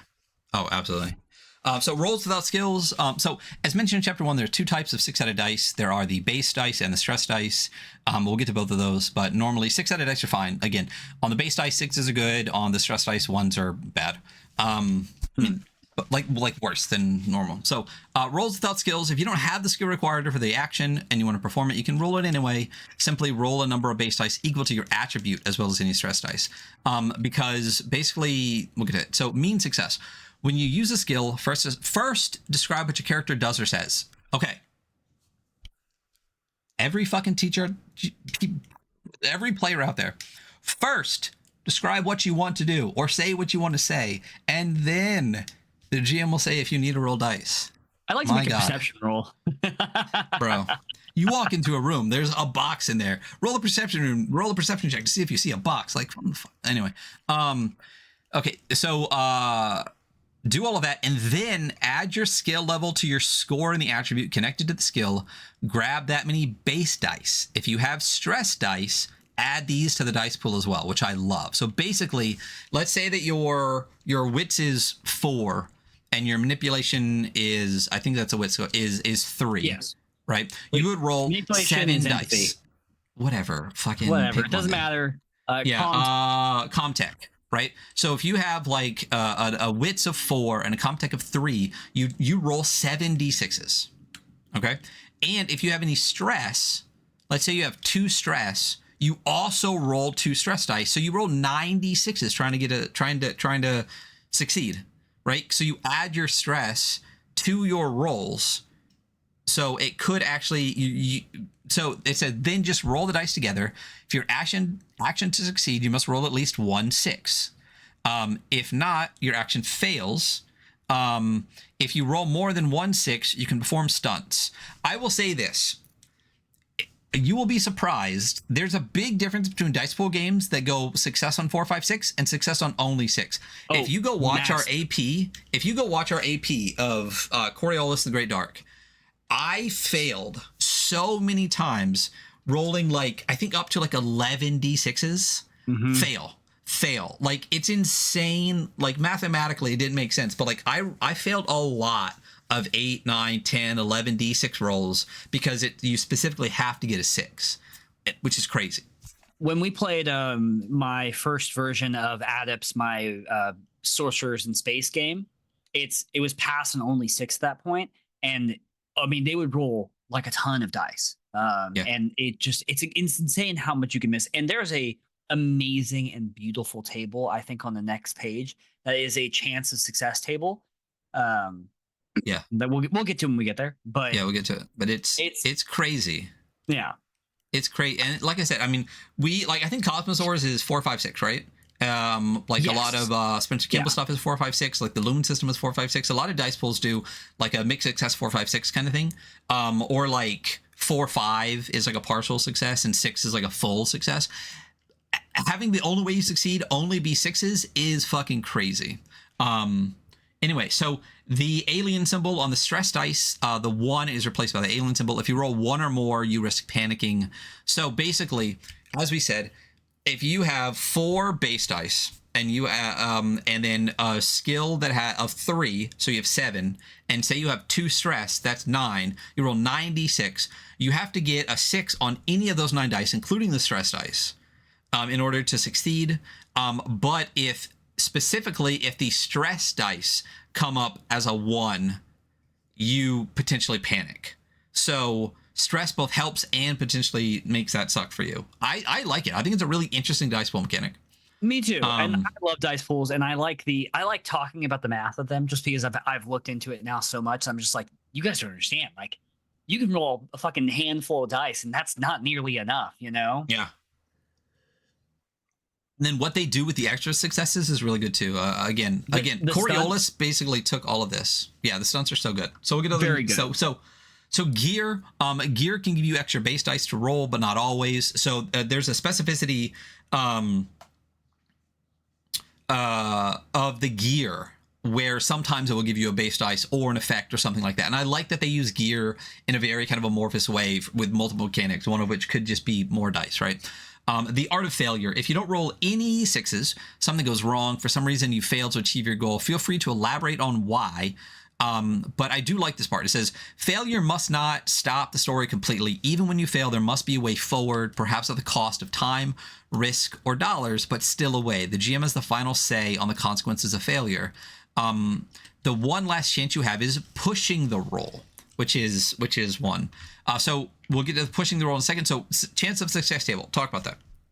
So a couple of notes, things that I was thinking while you were speaking. A couple of things. I love the art of failure part because it's that very much nothing never happens, which is good. Nothing should never happen. If they fail, there still should be always, no matter what game you are playing, there should be a path forward. My second note is I don't like when games have like proprietary dice and that have symbols on them and they reference the symbols within the game all the way through. I understand, like, you probably will get them, and all of us understand that now the plus symbol is a 6 on the good dice, and the face hugger symbol is a 1 on the bad dice. It's just like a minor annoyance that I have. Like, I like to plan for things that people will have. People will have dice. Doesn't really matter. It's a minor gripe. I get it, but that's my minor gripe. Yeah. No, it's valid. I do think they did a good job of like explaining above like which is which, but you're right. Like if you notice when I read it, I just said 6 because I was just like, fuck it. Like, I'm not talking about that. Yeah. And and if I get those dice and I have them, I know that the one with the symbol is the good one. Yes, is the digit that's missing. But no, that's completely valid. I think my counterpoint, because you brought this up a little bit before stream, was I also don't mind when a game wants you to experience the game specifically. But in the rules text itself, I would not mind if every time that symbol was there, in parentheses that said 6 next to it, every time for the entire thing. I wouldn't mind that at all. It's a very minor gripe, and it doesn't affect my way I feel about this game at all. It's incredibly minor. If you were listening to this, I'm just being a pedantic fuck. Pedantic is part of our personality. So chance of success. This is a table that shows the chance of a single die rolling a 6 based on the number of die you have in your pool that you're throwing. I just think it's a convenient thing to have, and I think a lot of people have a really good understanding of like what a D20 success looks like, and like how it's a 20-sided die. It's 5%. Each number is 5% chance, right? But when you get dice pools, it becomes a lot murkier. Like, even I pull up a thing that I have that runs the probability for me to pull it from. So I like that this adds context to what it looks like. It's like, okay, if you have 1 die, there's a 17% chance of you succeeding unless you push it, and then even pushing it, that's 29%. I think there's very few instances in this game where you'll only have 1 die. But I just like the context this gives a player. It's like, oh shit, like even 4 dice is like a 50% chance essentially, unless I push it. 10 dice is only an 84% chance of success. That means with 10d6, you have a 16% chance of failure, which is crazy. Yeah. Like, but pushing it, obviously, the math works out where you have a 90% plus chance of pushing with 7 dice. That's insane to me. The dice numbers here, I like dice pools. I don't always love when they get to like really massive sizes of dice pools, which is why I think I generally prefer games where it's not just a pass on 6. Because the moment you say it's a pass on 5 or 6, the math gets more forgiving, although still not incredibly forgiving. But you can make the dice pools a little bit smaller without needing to like. Well, so 10 is for the most part the max, right? Because. Right. But and the odds of getting to 10, but the odds of getting to 10 is very small, right? Remember, when you start the game, in order to have a 10, you have to max out one of your attributes and max out a skill, right? But you start with generally, like, your max will probably be about 3 in an attribute and maybe like 3 in a skill. So your dice pools are roughly, when you start, going to be about like 6, and then maybe with some gear it'll be about 7. But realistically, 66, especially the dice that they have, which are a little bit smaller, I don't mind being like, fuck it, I'm rolling 10d6. I mean, I like. That's fair. When obviously we did it digitally, but like, you would have to have your own. One thing that I do like about the proprietary dice when you're rolling 10d6s, you don't even have to try to look at numbers. You just look for symbols. That is so true. That is a big upside of having their dice for this game. Yeah. But I think it's a really interesting number set because, like you said, it's very different than like 2d6, which is my favorite, or 2 of anything, because there's a specific curve that you're going to run into every time. Obviously, d20 is 5% chance. D100 obviously is whatever it is, right? Like, if you need to roll under 50, you have a 50%, like, you know what I mean? Like, it's obviously the easiest one. The dice pool math is so fucking interesting, and the pushed math makes it even more so. But yeah, so how do you push a roll? So pushing your roll, I'm sorry, there's a whole block here for describe your action. You create a story together in the Alien RPG. A dice roll is a dramatic high point. First, you describe what you are trying to achieve so that everyone knows what is at stake. Then you roll your dice, interpret the result, describe what happens, describe what you do, what you say, everything like that. I like that numerous times in the game it says, listen, describe first, describe your action, describe this thing. Like, don't just roll dice first, do a thing. So I like that it reinforces that over and over and over again. People are still going to ignore it. Pushing your roll. If you are desperate to succeed, with the dice, you can choose to push the roll. This means that you grab all the dice that didn't show 6 and roll them again, and you get a new chance to roll a 6. Usually you would only push if you failed, but sometimes even if you succeed, you can push so that you can get more, right? Pushing a roll is not without risk. It increases your stress level. So you can only push your roll once. If you don't succeed on your second try, you just have to deal with the consequences. So you can roll, if you fail, you can push, and then you're fucked. Like, that's all it is. I really like pushing the roll. I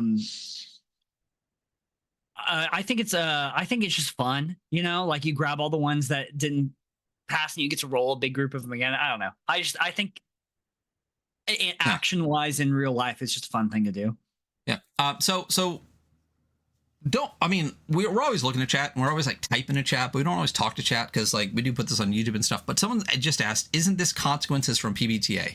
My God, if that's not a can of worms that I would love to open for an hour. But long story short, PBTA, realistically, to me, despite what the bakers claim what PBTA is, which originally was just supposed to be a name that they published stuff under, PBTA is really defined by the narrative tools that the game itself uses, right? Like the pick lists and things like that, like the playbooks and the moves and the pick lists and whatnot. So the game and the rules themselves are very built around these narrative mechanics, right? Like if you do this, if you roll this, you have these 2 options. If you roll this, you have these 2 options. You roll this, you have these 2 options. The game is very much designed to be run through these kind of choke points of narrative choices, right? Those choke points don't exist here. The possibility of like consequence and stuff like that exists in all TTRPGs, right? That is just consequence is the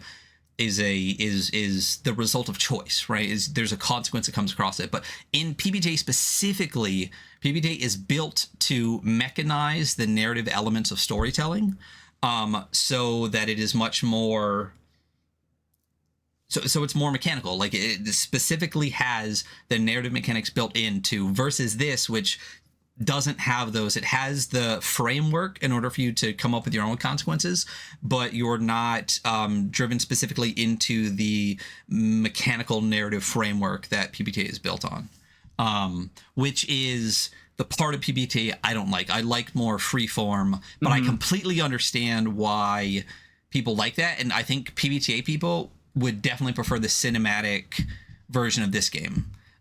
Because of the kind of mechanical. How much you held on to that rant and it wasn't over the top at all. I'm really proud of you for that. Someone mentioned serious? PBTA and you didn't go all the way off script. I'm really proud of you. Hey, listen, great. Good for me. The only thing that really bugs me is just because something is 2d6 mixed success doesn't mean it's PBTA. That doesn't define PBTA, because if it does, then why is no dice, no masters PBTA? You know what I mean? Like, it is the mechanical narrative framework that really defines PBTA. Moves, playbooks, things like that. Everything's a move. So yeah, everything's a move. Listen, I'm gonna scroll the next page. I'm gonna use the scrolling move. So stress level. So pushing yourself builds tension to a point where you risk going into a wild panic, or a stress level. When you push a roll, your stress level increases by 1. Mark that down in a character sheet before you reroll your dice. Because notice this is before you reroll your dice, because you always add your stress. So if you have an increased stress level, guess what you get to add? More stress. When making skill rolls, including the immediate reroll when pushing, add a number of stress dice to your dice pool equal to your current stress level. What's interesting is when you push a roll, you both increase your chance of success and increase your chance of terrible failure, which I love. That's the thing, is the Year Zero engine is fucking good.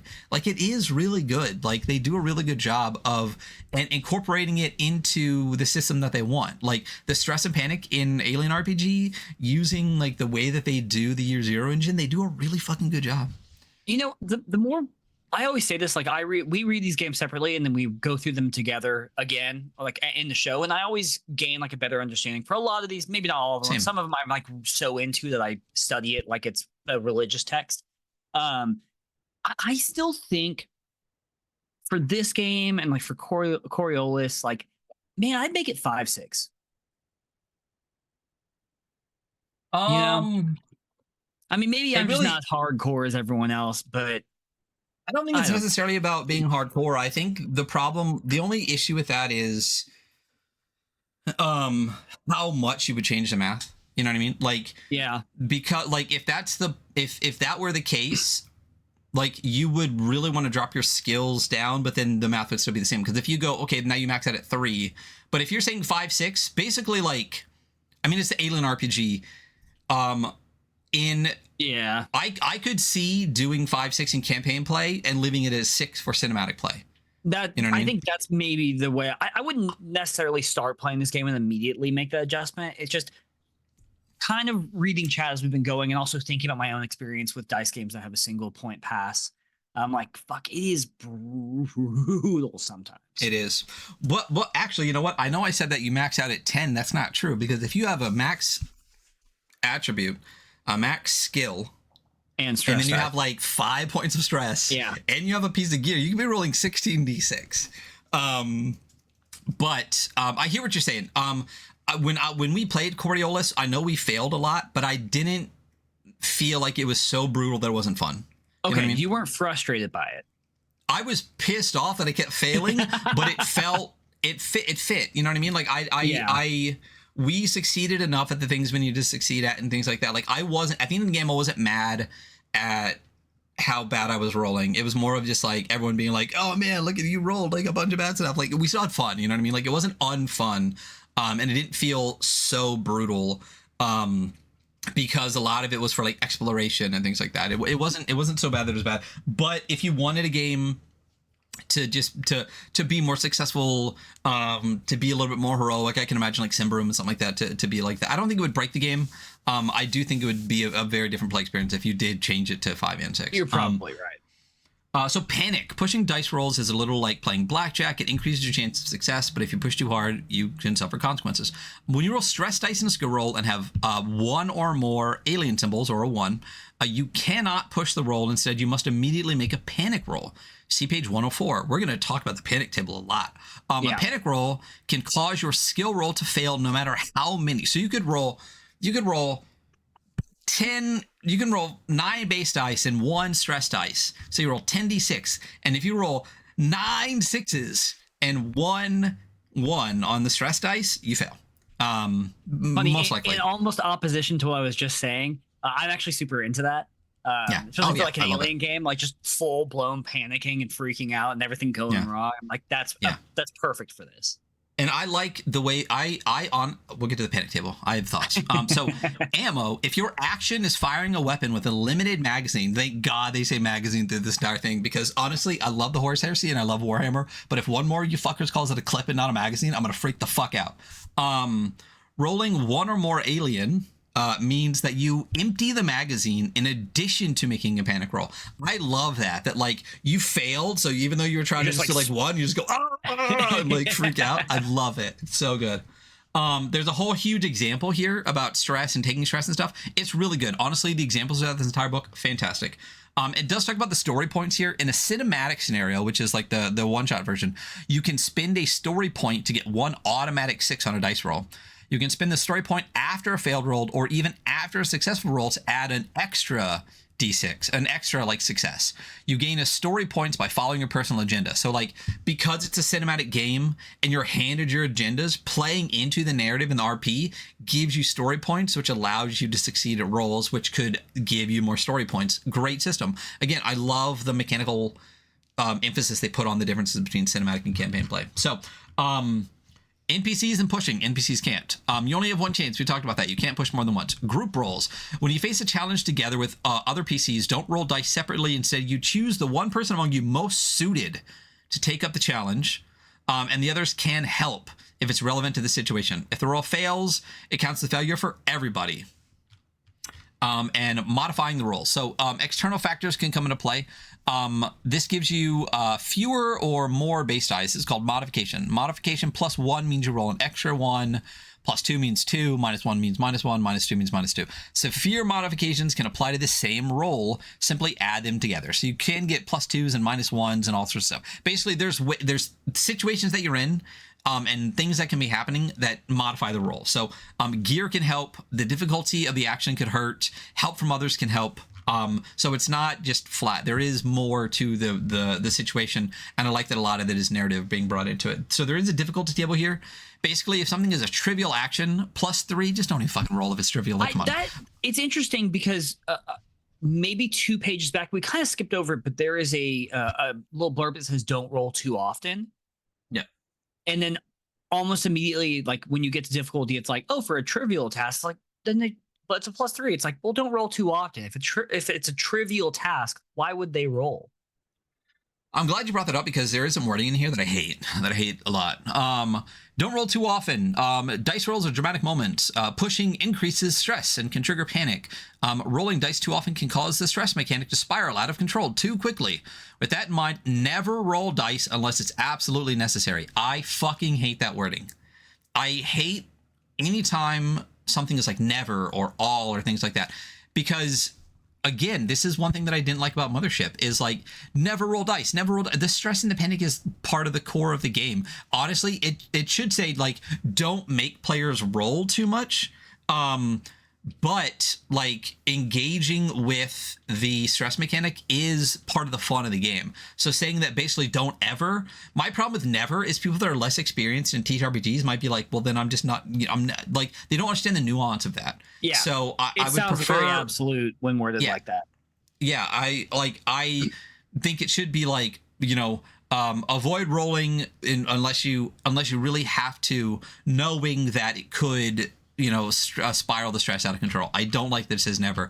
I think Mothership does the same thing where it says like never fight right after the combat page. So there's a difficulty table here. It goes -3 up to +3, whatever. Help from others. When someone helps you, you get a +1 modification.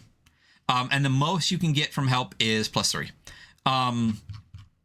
Oppose rolls, they do exist. Sometimes rolling a d6 isn't enough to succeed with your skill roll. In some cases, you have to beat your foe in an oppose check.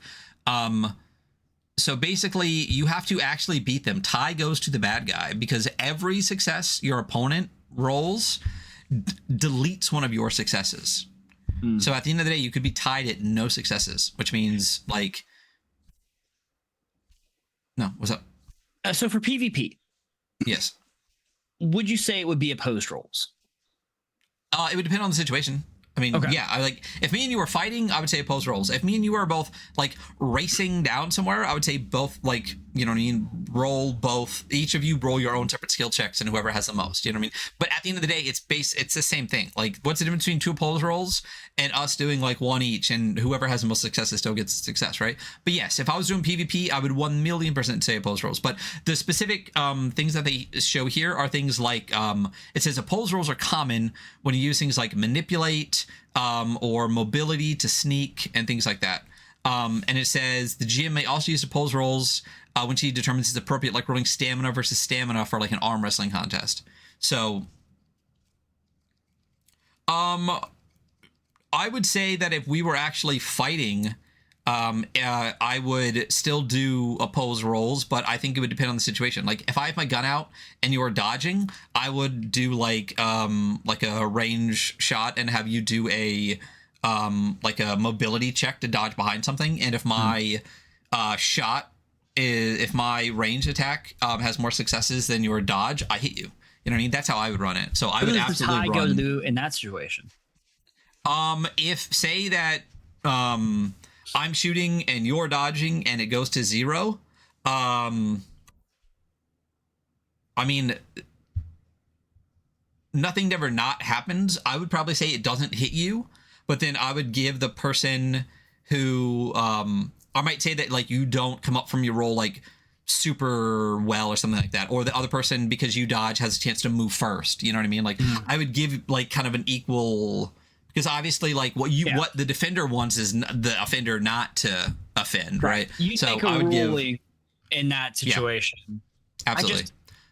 It mentions PvP earlier and it doesn't really go in on it anymore, and I thought there was some more expansion in the opposed roles, but there's really I think there is some PvP maybe later, but I'm not sure. We'll have to look at it. So now we get into a breakdown of the entire skills list, which is a weird spot to have it because we talked about skills forever ago. We did kind of talk about it a little bit. It's really long, so it's weird. So here's close combat, which is one of the biggest cards here. But for every skill, we'll specifically talk about this. There is so it says the world of Alien is a brutal place. Sometimes you have choices, sometimes you don't, blah, blah, blah. So there's a list here. It says on a failure, it gives examples. You stumble and miss. Now it's your opponent's turn. On a success, you hit and inflict damage equal to your weapon's damage rating. And then there are stunts. So I don't know if we missed stunt or we're going to run into it in a second. But basically, every time that if you get a 6, you succeed. If you get an additional 6, you can spend it on stunts. And there are stunts listed. Mention that earlier? It mentioned it, but I don't think we hit the stunt rule yet. It might be after this. Okay. There are stunts specific to the skill, right? So for example, for every extra 6, choose one of these stunts. So in close combat, you inflict 1 more point of damage. You can choose the stunt multiple times if you roll several extra. So if you roll 5, you can do 4 extra points of damage on top of your success. Another one is you outmaneuver your enemy and can trade initiative scores. You knock or pull a weapon or other object from your opponent. You choose which. Your opponent is knocked to the ground. So there really realistically is a little bit of that PBTA narrative tools. I definitely feel it more within these, you know? Yeah. It for stunts. So it's a kind of a weird mix of those kind of narrative bits, but I do like these. There's a much bigger list, but I also do like that there's definitely this, I like if someone was like, but could I also do this instead? If it fits into the rest of the stunts, like some type of close combat thing that's not on this list, I would absolutely let them do it. Right. There's weapons. In close combat, you can use your weapon as a club, and then blocking. When someone attacks you in close combat, you can try to block. So there are those things listed for every skill. There are failures, success, and stunts for all 12. Talks about a group stealth roll, whatever. I really like some of the failures, like piloting's failure is just like you come in too hot, you crash and burn, and I just think that's like that's a very hilariously dramatic and like deadly failure. Yeah, it's really good. Like empathy. Or manipulation, your adversary won't listen and won't do what you want. They might start to dislike you or even attack you. But yeah, so they're really good. There's a whole section here about like negotiating position, as in like your chances of manipulation are affected by your negotiating position, which is determined by the GM. Each of the following factors gives you +1 to your roll. You have more people on your side. What you ask for doesn't cost your opponent anything. Your opponent has suffered damage. That's a very Blades thing if I've ever seen it. So I do like that they pull in the parts of the games that I'm not a huge fan of, the parts that I do like. Yeah, that's very fair. Yeah. I overall like how the skill system works in this. Yeah. You also don't like necessarily have like you have like a few skills, but there's not you won't have so many starting off that it's kind of daunting learning how each of them work. I feel like by the time you obtain new skills, you'll have several of these like kind of down. Yeah. I completely agree. Yeah, because you only start with like 3, unless I'm completely wrong.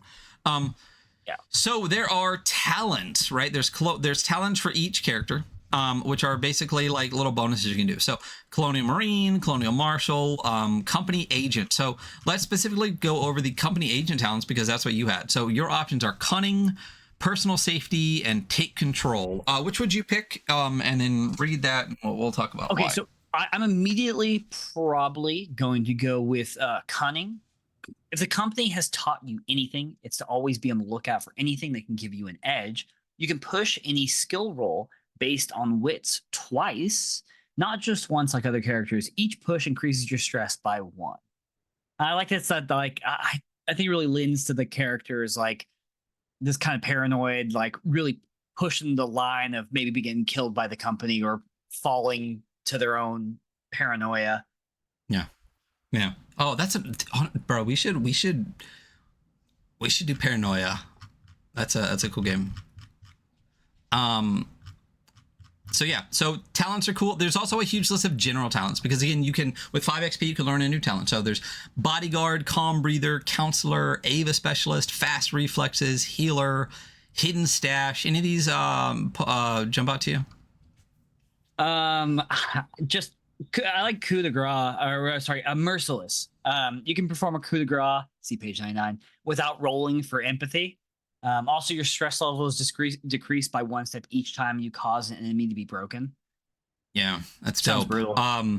Yeah, because so that is a rule later. You can coup de grace, but you always have to roll an empathy check. Because it's basically they say like it's not as easy as you think to just fucking kill somebody in cold blood. So you literally have to roll an empathy. You have to fail an empathy check. God, I have so many murder hobo groups in my past that really could have used some sort of rule like that. Yeah, you have to fail an empathy check in order to coup de grace somebody. But I love, so I love this one. Great. That's literally like, nope, you don't have to do that. Bro, there's a whole nother page. Pack Mule, Quick Draw, Second Wind, Weapon Specialist. I mean, there's a lot of really cool talents. And one thing that I really like about these, one thing that specifically that I didn't like about Dragonbane, because it does use kind of a similar kind of like skills list, but there's like 20 of them. But then a big chunk of the game is built on these... not talents, I can't remember what they're called, like heroic abilities or whatever, and like you have to do the thing, but like there's shit like grappling and stuff like that was in there, or like two-handed weapon fighting, and I'm like, I hate, one of the things that I dislike most about 5e is the what's it called, they're not stunts, what are they called in 5e? Feats, because there's shit in there that should just be the regular game. You know what I mean? Like grappling shouldn't be hidden behind a feet wall. Like it should just be a regular thing. So one thing that I like about, and Dragonbane kind of has a bunch of those where it's just like, why isn't this just a regular part of the game?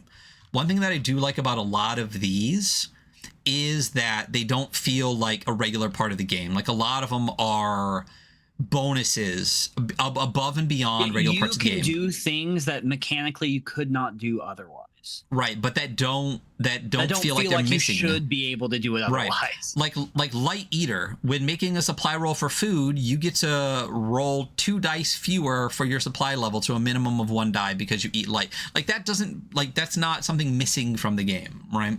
So I really like the way that they did the general talents and all the talents specifically, because it doesn't feel like they took something out of the game and locked it behind a talent wall. It feels like they just have bonuses, which is interesting.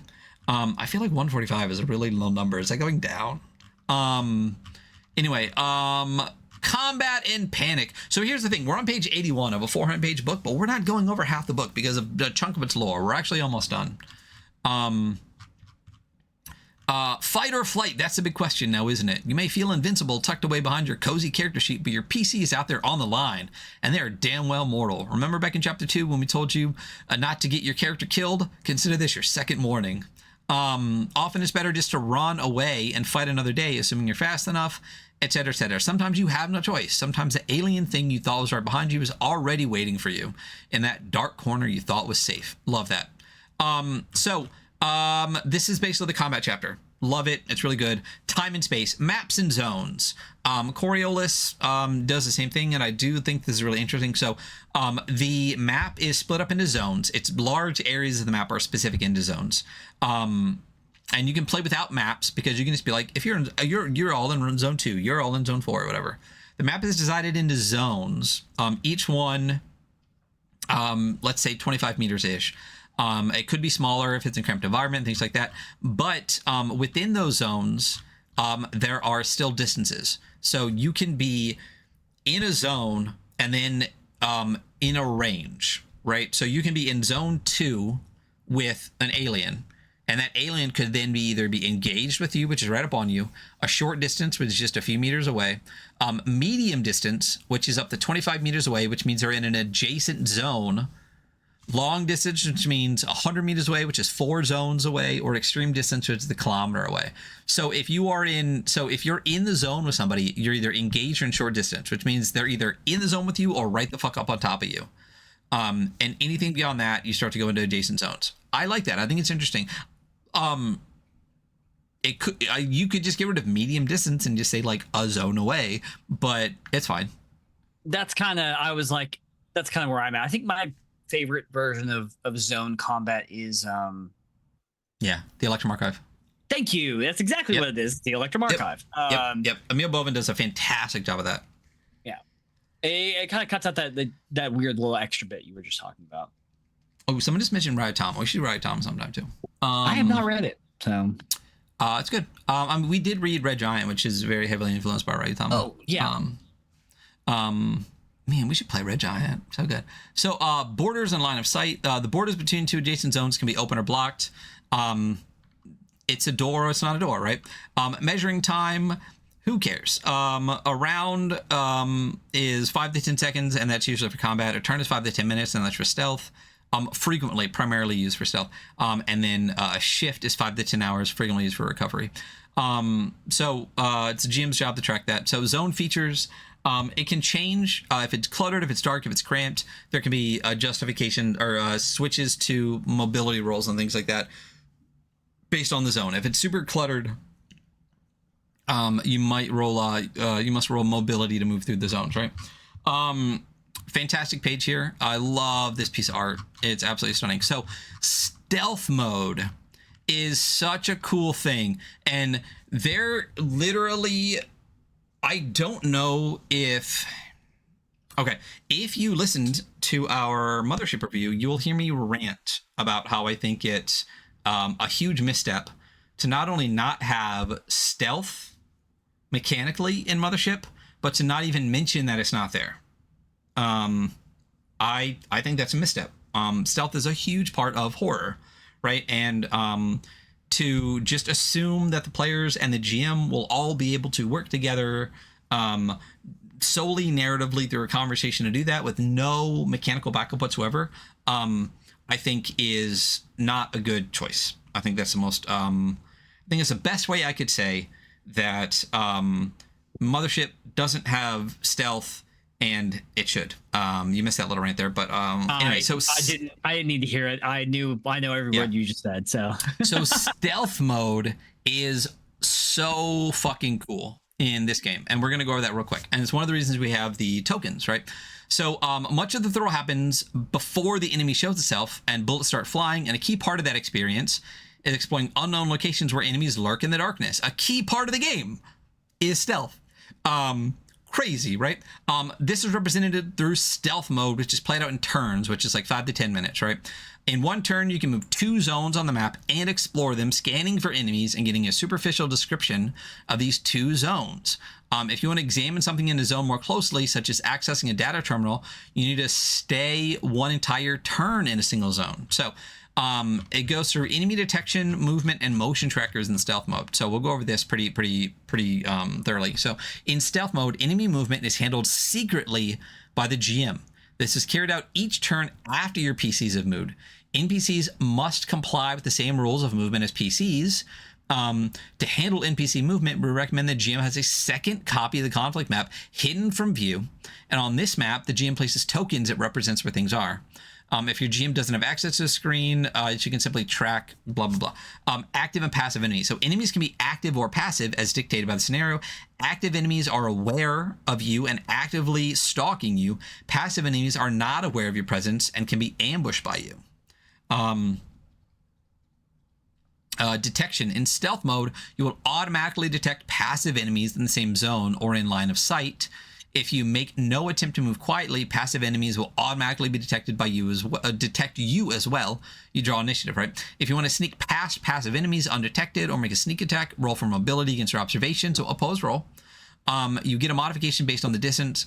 Active enemies nearby may try to sneak up on you for a sneak attack. If so, the GM informs you that a threat is moving in on you, and then rolls mobility for the enemy against your observation. Which is awesome. I love that the way that you get around bad guys is the way bad guys can get to you. It's very Alien Isolation, you know? Yeah, dude, this is an Alien Isolation mode. And honestly, like there's a bunch of scary games out there, right? And obviously like jump horror and like religion, like all that shit's scary. Alien Isolation have probably had my height rate higher than any game I've ever played. Yeah. It's like, that's what I'm saying with like, not having some type of like stealth mechanics and stuff like that, like the dragging yourself into that locker as the thing like walks by, like my heart rate was like 200.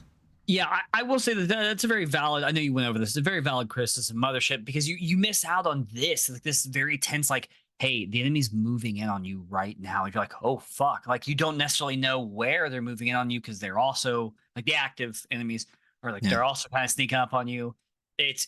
I could just imagine the tension that builds in those moments, you know. And obviously, like part of why, you know, Sean decided not to put that Mothership is because he was like, I want that to just be a conversation. This is again the part of Mothership that I don't think I said on the previous review. It is this weird mix of a very much like an OSR ethos to the principles of play with a very much not OSR system. There's a disconnect and like a friction because of that. Because it's like, I want the coolest part to be all narrative, and it's like, yes, but not everyone is as far into ttrpgs as that. Not everyone. And like as soon as you can like give a little bit of a mechanic to it, everyone can be on the same page.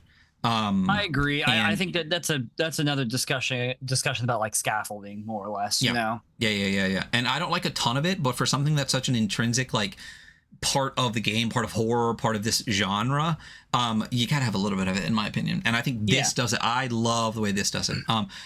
So you cannot spot active enemies that choose to remain hidden and don't attack you unless you have detected them with a motion tracker. So yeah, the enemy movement detection, I think it's really well done. I think it's really concise. I think it's incredibly clever. I can honestly already feel my heart racing like making these moves. You know what I mean? Yeah. Also, speaking to conciseness, I have to say, and we've probably already said it, the rules in this game really easy to just take a bite into and understand. And I am the one who often complains about big chunky walls of text and rules. But this game does not do that. Yeah, I do think I think layout wise, having each kind of like section be on its own little card really like separates it in your mind. It's one reason I read. That's one reason I read things in pages, not spreads, because I don't like. It's just too much. I like to narrow it down, and even in PDF, where I can even look at part of the page at a time, is better for me. So I do think layout-wise, but again, we will come across some stuff here shortly where it kind of there. You'll see the downside of this a little bit. So motion trackers exist. It's a useful piece of equipment. The M314 unit. The tracker will automatically detect the presence of any large moving objects within long range, which is up to 4 zones away, indoors, and extreme range outdoors, and which zone they are in. We recommend that you mark the ping of movement from the motion tracker. Note that the motion tracker will only detect moving objects, and detecting an enemy with the motion tracker doesn't mean you have spotted it, because don't forget, in that scene where there's a million of them all on top of them and they don't see them, there's a reason for it. But there is stealth, mobility, like modifiers and stuff like that. Actions and initiative, getting this, draw the initiative. We already talked about it's cards. Everyone draws one. You can move them around. It's fine. Changing, you can, right? Slow and fast actions. When it's your turn to act on a round, you can perform 1 slow action and 1 fast action, or 2 fast actions. I like it. Reminds me of Warhammer a little bit. I know we didn't actually, I think my issue with this right off the bat, I think I'm better about it now, was there's the delineation between what is a slow action and a fast action, because fast action you don't roll for, except sometimes you do roll for it. Right? So it just, I don't know. Like, I guess it makes sense because you don't let them shoot twice. They can't throw weapons twice. I guess I understand why it's broken up. But it's, again, I mean, it's the same way. I mean, we thoroughly went over Warhammer 2E, and that's the difference between a half action and a full action. You know what I mean?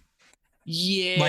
Like aiming doesn't require a roll, but you can aim and fire as 2 half actions in Warhammer. So like having that as like 2 fast actions is a similar thing. You know what I mean? So it says a slow action usually consists of rolling. A fast action is quicker and doesn't always require rolling, though it might. And there's a list, right? So describe your actions. This is like the 10th time it said it. And honestly, I wish it said it 10 times more. Describe. When it's your turn to act, simply state which 2 actions you wish to perform. Describe how you go about it, and then roll the dice. So slow actions and fast actions, going through the list here, right? So things that you're almost always going to roll for: crawling, close combat attack, shooting your firearm, throwing your weapon, stopping panic, first aid, things like that. Fast actions: running, getting up, drawing a weapon, blocking an attack, picking up an item, aiming, grabbing the wheel, driving. So again, fast actions that require checks. Blocking an attack is a skill, close combat skill. Shoving, grapple attacks, close combat skills. Retreat is mobility, piloting, things like that. But if you look at the slow actions, almost all of those require, but like crawl doesn't require, reloading doesn't require, using a signature item doesn't require, but like shooting a firearm, burst to full auto. So I do think there is like a decent difference, but I do like how there's also prerequisites to the actions too, right? So like, if you want to retreat, the enemy has to be in an engage range. You know what I mean? Like if you want to seek cover, you have to be in the same zone where cover exists. Things like that. So I don't mind it. I think they are split up pretty well. And honestly, I will say I kind of don't like the fact that it's called slow and fast actions. I do wish it was more like half and full actions. Maybe that's my bigger problem with it, because yes, full and half. Slow makes me feel like it's going to move me down an initiative. That's a very old school gamer thing of me. Yeah. Hey, I'm not crazy that well. Maybe. Isn't there an Overwatch action? I believe it's Overwatch not on the list. I think that's a specific Marine action as part of. I think that's a specific Marine thing. Okay. If I remember correctly. I'm pretty sure. I know what you're talking about, and I do think that's a specific Marine thing. But like, for example, like driving is a fast action, but like crawling is a slow action. So there's like, again, I wish it was more like half action and full action as opposed to fast and slow, because to me, fast action, I get like aiming, right? I get like getting up. That makes sense, right? Versus like, But why is throwing a weapon a slow action, but blocking an attack is a fast action? You know what I mean? Yeah. So again, I wish it was more like instead of fast and slow, I wish it was more like half and full. But regardless, I do like the way that they work. I think there's a good mix between the two because you can do 2 fast actions. So you can aim. Well, I guess you can't aim and fire in the same turn. No, can you? No, you can't aim and fire in the same turn. You can do a slow action and a fast action, though, right? Oh yes, you can. You can do slow and fast, or too fast. Yeah. Which again is weird to me. Like a slow and fast or too fast. That was my thing too. It's like that's just 2 actions. Like if I said to you, like, you can do an action, right? You cannot attack twice in a round. Yeah. No matter what. Like doesn't that clear up a lot of the same space, more or less? I don't know. Maybe not. I may be oversimplifying. Something about this is like, it's not so egregious that I hate it, but something about this in my head, I'm just like, this is not as delineated as I would want it to be. Yes, because if you can do a slow and a fast, here we go. And then you can do 2 fasts. I feel like 2 fasts. Like if you called, let's say that slow is a full action and fast is a half action. It's basically you can do a full action and a half action or 2 half actions. You're missing half an action's worth of stuff, right? Which I guess is why it's slow and fast, because like they specifically make it where like you can't do 2 slow actions, so you can't fire twice, right? Like you can't throw 2 weapons, you can't reload twice. That must be what it is. I think it's really just the term slow and fast action is really throwing me a little bit. Yeah, there's something about this. It might be that that isn't as smooth in my smooth brain as I would like it to be. Yeah, it's kind of sliding right off the smooth brain. Yeah, it's my satiny. I remember when I read it the first time too, I was just like, wait a minute, why does a slow and a fast sound so much more than 2 fast? Yeah. But I think it's because of the way they split it up. They specifically make it where like you can technically run twice, but you can't like you can't shoot twice. You can't give orders twice. Like that's kind of what it feels like more. It almost feels like a heavy action, and you know what I mean, like something that like has more substance to it versus slow. You know, there's something there. There's something. I can't quite articulate. Yeah. One thing that it does though is like it says mark your actions, and I do like this, as there are reactive actions such as blocking. Oh, and Overwatch. And Overwatch, yeah. Fire break. Overwatch fire break the initiative order. It can be hard to keep track of how many actions a combatant has performed in the round. One of the tips they say is like you have the initiative cards, and basically it says like if you've done like half an action, right, turn it to the left, and if you've done half your actions for the turn, turn it to the left. If you've done all, turn it to the right.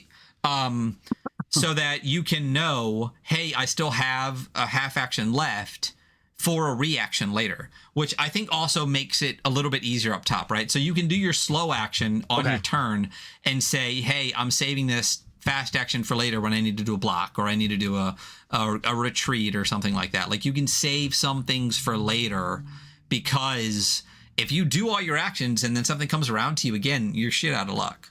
Yeah. Dragonbane worked a similar way, where we would like you would have to save like part of your action to be like, if you want to block some shit later, like you have to have a block ready to go. It's not like 5e where you have a reaction kind of in your action economy, just kind of amorphously floating there, like, you know, like a quantum reaction. Specifically, if you've used all your half actions, you don't have a reaction later. So there's definitely like a choice in if you want to use your whole thing or not. Yeah, I think in that context, it's a little bit more. It's a little bit more smooth in my understanding. Yeah. There's something about it that's just not. Yeah. Whatever. Yeah. It's not the least serviceable action economy I've ever read. So no. These complaints. But there is. Again, this is like everything I've complained about in this game. My complaints are so minuscule and minor that they're really not that big of a deal. There is some friction in the way that I think we both are like that is being communicated to us, or that we're understanding it. We get it, and we would play it just fine. But somewhere in there's a little bit of friction that isn't quite setting.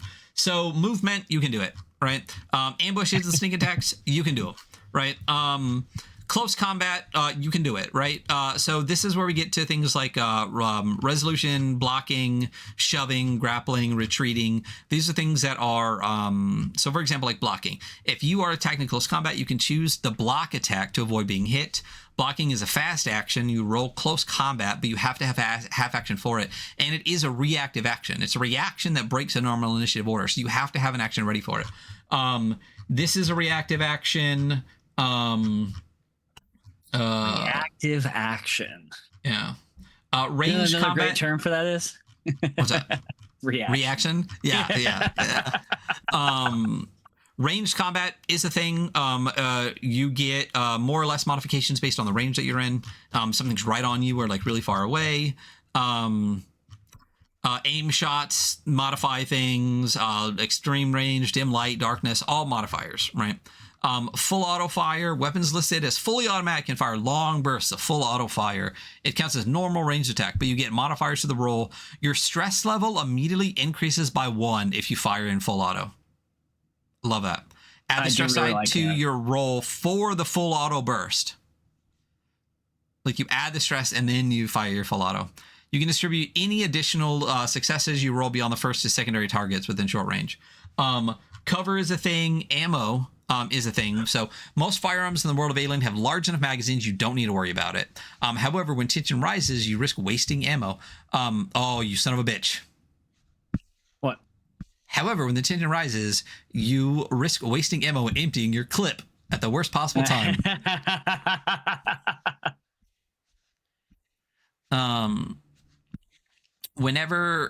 Okay, so I'm not even a huge gun guy, but I did grow up on a gun range. Like a magazine is when you have the things loaded and you stick it in and it feeds stuff out of the magazine. A clip is the thing that you actually like. A lot of times it's from like older guns. You would have like 3 or 4 in like literally a clip and you like knock it down into the gun itself and it feeds out and then like, yeah, it does whatever. Whenever you fire a weapon and roll 1 or more stress on your stress dice, you have emptied your magazine after the attack and need to reload. They're not the same. They're not interchangeable. Reloading is slow action. So basically, you can fire all fucking day until you roll a 1 and then you need to reload. I like that. I like, especially if you're like a space marine with a giant fucking gun, right? Like I don't mind not caring about ammo until you need to care about ammo mechanically, right? Mm-hmm. But I do also think that like if you just have like a little revolver and it's your only gun on the entire ship, making each round be something you track more. So you know what I mean?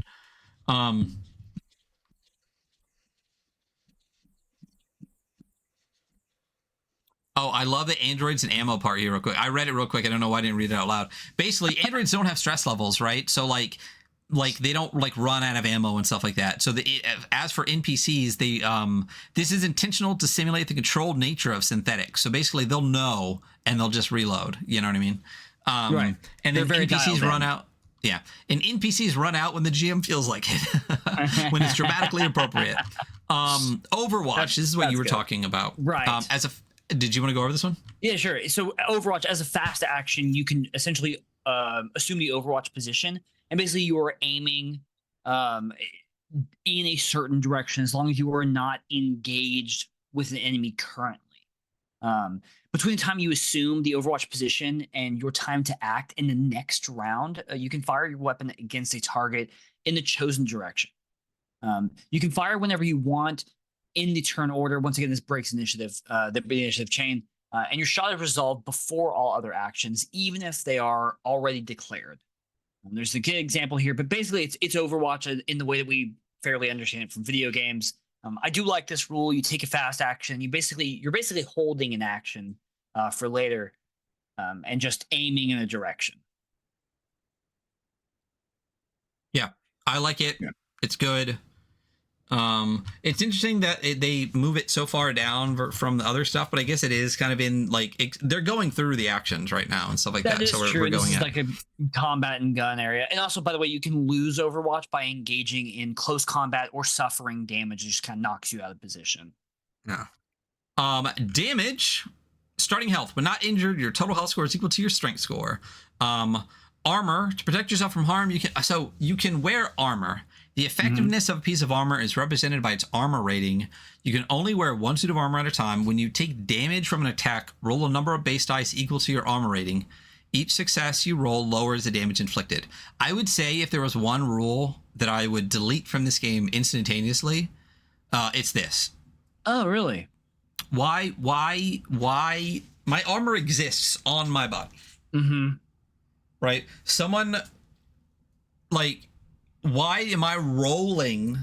Like I don't mind dice rolls and stuff like that. I think that like I don't think it slows combat a ton. I think that they do a really good job, but like every time I get hit, I'm rolling an armor roll to see if my armor protects me.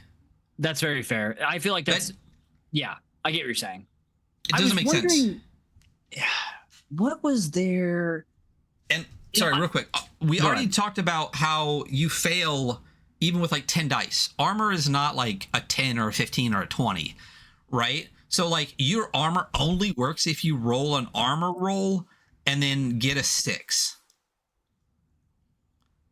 Honestly, I think it should be almost the reverse. Like it soaks everything except for ones. Like basically your armor never works. Yeah, I get what you're saying. I was thinking of how I would change this rule. And I was thinking, what was the armor rule for 17th century minimalist? Oh, yes. You had like an armor value, which was an amount of dice, and basically you spent the dice because it would still fit into the idea of like a dice pool game. Which this is obviously trying to fit armor into like still being part of a dice pool game. Yes. So basically, if I remember correctly, with 17th century minimalist, say that your armor rating was 6, right? Mm-hmm. If you were going to take like 3 damage, you could instead just take 3 dice out of the pool and move it down, right? And then between like when next time you do downtime, you can roll those dice, and successes on those dice give you armor points back, and failures don't until you run out of. It's so fucking good. Until you run out of all of your armor points, and then your armor is just broken. That honestly would be such a better, more fitting thing here, because realistically, it's like every time I get hit, I'm also rolling more. Yeah. And again, we talked about missing, like I said, or the opposite, like I said, is just roll your armor dice. You soak that as many damages that aren't ones. You know what I mean? Because like, why is my armor not working so much? Like, why am I fucking wearing this shit if I have to roll and then get a 6 just to protect myself? Because again, if your armor score is like 4, what is your odds? Well, we looked at it. It's like 20% chance that maybe you'll get 1, and then you only reduce it by 1. Oh yeah. Do you think that is to lend? I mean, I think obviously to lend to this being like a incredibly like lethal actual horror game. I think it's definitely a lethality thing too, but like the other thing too is like the damage that you do is based on like the weapon damage, which I don't think is like it's a set number of damage. Like the gun does like 4 damage or something like that, right? Like so yeah, I don't know. I think it's a little bit clumsy, and basically 9 times out of 10 your armor is just not doing shit for you. So we can all agree that my idea for the hack is obviously the best. Yes, use 17th minimalist armor here for sure. Honestly, recovery. Actually, check out 17th century minimalist if you've not. Oh, such an insane game. We did a review on it on episode. I don't fucking know. This is another part where it's like kind of weird, right? So damage and then armor and then broken at the top, but then recovery is after broken, but it's farther down. You know what I mean? Like this is where it starts to kind of break a little bit, right? So broken is in the top. If you drop to 0 health, you are broken. In effect, taken out of the action. Immediately roll for a critical injury. If you're not dead, you can crawl and mumble through the pain. You can't perform any other actions, and you can't roll for any skills. So literally, mechanically, it says just crawl and mumble. You're in so much pain you don't know what's going on. Perfect.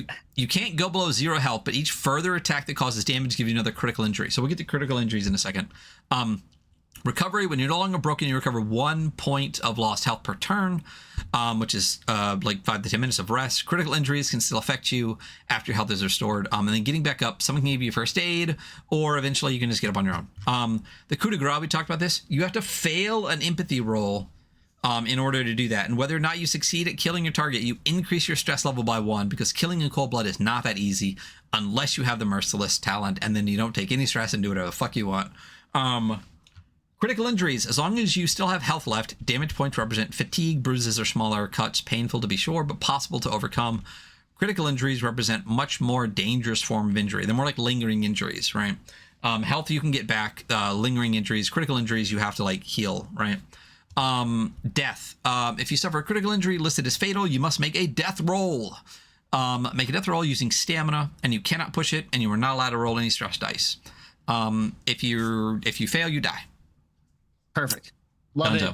I'm very, very okay with how like the broken and to death and critical injury system works in this. Yeah. And we're gonna roll on You this can fucking table next. Yeah. You can get broken, and then it says instant kill. Note that there are 4 critical injuries, 63 through 66, that just kill you, right? So there is a D66 critical injury table here. Starting at 1-1, you just get winded all the way down to the 4 that they said. 63 is disemboweled. You die instantly. 64 is crushed skull. Your story ends here. 65 is pierced head. You die immediately. And 66 is impaled heart. Your heart beats for the last time. So yeah, roll me a critical injury. I rolled a 31. I got a broken nose. It's not fatal. There is no time limit. You have manipulation and observation are -1, and it takes D6 days to heal. So roll. It's gonna take 5 days to heal. Oh, and you're a manipulator guy too. I know. This is terrible. I can see you coming in with like the band-aid across your nose, the black eye. You know what I mean? Okay, like this because my nose is kind of stopped up with blood. So good. Broken arms, ruptured intestines, busted kidneys, concussions, knocked out teeth. So good. Love the injury table. I just rolled a 63 my second time, just for the record. The second time I died. Love it. You die. You got disemboweled. I think this is great. I think this adds to both the sci-fi action and horror elements because these are horrifying. A lot of them are just fucking terrifying. Ruptured intestines. You get disease with virulence. It's great. Permanent. So this is one of the things I'm talking about. Permanent mental trauma. I don't like this table. You do or you don't? I don't. I don't mind it. What I don't like is that we are on page 101 and the rules for permanent mental trauma are on page 104. Yeah, 3 pages later. Yeah. And this is one of the things I'm talking about where I'm just like, the layout makes it like, why is this so far back? I don't get it. So permanent mental trauma, let's talk about them and then we'll ask why you don't like them. So you can get a phobia, you can get alcoholism, you can get nightmares, you can get depression, you can have drug use, or you can have amnesia. Why don't you like it? Listen, I'm not trying to be that guy, but I'm going to be. I don't like gamifying mental illness. Like I do not like it. I'm not so, it's not so offensive to me that I would like flip the table and walk out on this. Like I would engage with this. I just don't really ever love when the game does it, and almost no game does it well. A game that does do something instead and does it well is Liminal Horror. Yeah, Liminal Horror, which is just like it makes your character more strange, more odd, and it gives them a little narrative tidbit. So I do want to go back. I like how you knew where I was going. Oh yeah. Twice this episode. I do want to go back to the mothership table and talk about how they do have extremely similar conditions like nightmares, which is the exact same thing. Mm-hmm. The loss of confidence, deflated, being haunted, spiraling. Like they have a lot of these similar conditions. I mean, not the same degree to like alcoholism and like depression, drug use, depression. Yeah. Here's the thing. I don't mind this. Right. This to me is very much a session 0 thing, right? Yeah. For those that don't mind this, because at the end of the day, yes, mental illness is very serious thing. In this kind of setting, in a setting of like horror and trauma and things like that, awful. like everything's awful, the world's awful, not only is your life terrible, now aliens are trying to eat you and stuff like that. I think these are fitting, and I think they, because it's Alien RPG and these things exist within the universe of the game that they're making, like I don't mind these. I do think Liminal Horror and the way that they do that is better. Mm-hmm. I think these are realistic-ish for what they're trying to accomplish. This is definitely not the most egregious example of what we're talking about, you know. No, there's definitely way worse. Yeah, but I mean, like alcoholism, you must drink alcohol every shift or your stress level increases by 1. You cannot relieve stress without drinking alcohol. This is really up in the air depending on how people feel about these kind of mechanics, right? Like, yes. I would play with these. I can absolutely see why people wouldn't. And if I ran this, I would absolutely make this like one of the tops of my list for my session 0 to see what people are okay with and what they're not. And if people were not okay with this, I would just delete it from the game. if I played this game and someone else was running this, I would, unless someone else also had like a big problem with it, I would probably let this slide and just not even worry about it. If I ran this, I'd rewrite this table.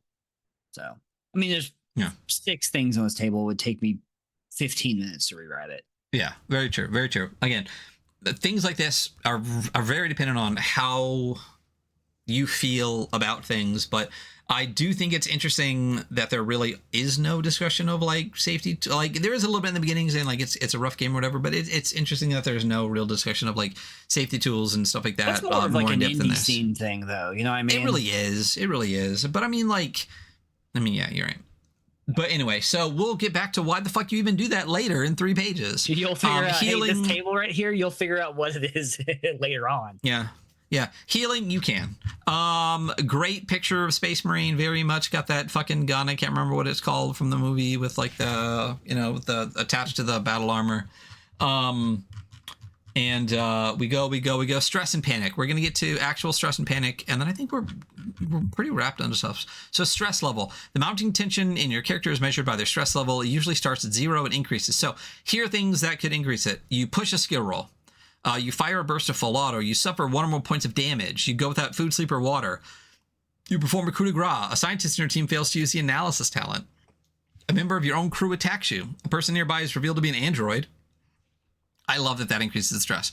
Yeah. You encounter certain creatures or locations. Whenever you make a skill roll, you must add a number of stress dice equal to your current skill. We talked about that. So panic roll. As long as you keep your stress in check, you can use it to your advantage. But if the tension grows, continue to panic. You need to make a panic roll when you roll 1 or more ones, little aliens on the stress dice. You roll the panic roll. I like that. It's not like if you gain stress by rolling that, boom, roll panic too. You know what I mean? I like that. I feel like you're gonna roll for panic a lot more in this game than Mothership. As absolutely. Written. And it's not fully dependent on when the GM decides that you're going to. You know what I mean? Yeah. You witness a friendly character suffering from a certain panic effect. You are pinned down by a ranged attack. I love that one. You suffer critical injury. You're attacked by a strange alien creature. A truly horrifying event occurs. So resolution. You roll a d6, add your current stress level, and check the table to the right. This is a quick reminder, kids. Don't give directions for tables. Just give the names of tables, because people, like, I'm reading this in pages, not spreads, so it's not to the right for me. It's down. So don't give 4.1. Or let's just call it the panic roll table, because that's what's at the top. Yeah. Like, just give, don't do that. So more panic. If you're suffering from panic effect 7+ on the panic roll and are forced to make another panic roll, the new panic effect replaces a previous one. Overkill. The overkill talent lets you replace the effect of a panic roll result of 11 or higher with the overkill effect if you have enemies in sight, triggering overkill, blah blah blah blah blah. So stopping panic. Overkill. Yeah, some effects on the panic table are immediate and last 1 round. Others remain in effect until something happens, like another character comes to your aid. You are broken. 1 turn passes. So panic is not, it changes. Relieving stress. For every full turn spent resting in a safe place, your stress level is reduced by 1. You cannot make any skill rolls while resting, etc., etc. Once per act in cinematic play and once per game session in campaign play, you can interact with your signature item in some way to reduce your stress level. Some conditions, such as starving or freezing, block that ability. Okay. Permanent mental trauma. If you have rolled a result of 13 or higher on a panic roll during a game session, you must make an empathy roll after the session. Roll for the attribute only, not using any skill. If the roll succeeds, you develop a permanent mental trauma of some kind. Roll a d6 and control the table on page 101. Again, that makes it like it's literally an out-of-game roll. Like, it's after session, stuff like that. You can just not do that. Yeah. Absolutely. Yeah, not doing it doesn't change the game at all. Nothing out to just not do it at all. Yeah. All right. So getting to the table, dude. Bro, how do you feel about this panic roll table versus Motherships? I really like this one. I love 12. Just scream. You should literally just fucking scream the top of your lungs, and you lose your next round. Yeah. I personally think that this is a far superior panic table. Let me explain why. I don't think we talked about this enough in the Mothership one, so I'm going to go back to the Mothership table. For example, so nightmares is a completely separate thing from panicking, right? Like, that is a mental trauma that you can get later in Alien, right? In this, nightmares is number 7. Nightmares, gain a new condition. Sleep is difficult. How is that panic? how is that panic? It's not Like, really. it's not, right? Loss of confidence, how is that panicking? Like, almost all of the condition ones are not panicking. They really could have reduced the mothership table down to just a D10, which would get rid of the D20 in the game, and just make one of them be you overcome your panic and gain a condition, roll a D10 or a D5 on the condition list. You know what I mean? Like, it could have just been like a nested list for conditions. Why? I don't understand. It's called a panic table. It's called the panic engine. Why are some of them not panicking? Like, I just want to be like, wait a minute, I got nightmares, so how am I panicking right now, right? But you're worried about how bad your dreams are going to be. Right? When you go to the Alien RPG, every single one of these is panicking, right? Keep it together is 1 through 6. A nervous twitch, trembling, dropping an item, freezing, seeking cover, screaming, fleeing, going berserk, going catatonic. These are all immediate panic responses that happen at that time. Right? Like, it's not some amorphous time later where suddenly your sleep is not good, right? Like, I can see what they were doing with the panic table, but I don't understand what's called a panic table when like 8 of the results are like not actually panicking. Yeah. What would I rename that table? The bad things table. The bad things, right? But this panic table actually, again, all of these are actively. So like, trembling, you start to tremble uncontrollably. All skill rolls using agility suffer -2. Dropping item, whether by stress, confusion, or the realization that you're going to die anyway, you drop a weapon or other important item, right? Seeking cover, you must use your next action to move away from the danger and find a safe spot. Like screaming, yeah, you just scream your lungs out for a round. Each of these is, again, very specifically at that moment, panic effects, which for a panic table makes sense to me. Anyway, other hazards. There's conditions. They're starving, dehydrated, exhausted. All these suck for you, and you got to roll, and things are bad.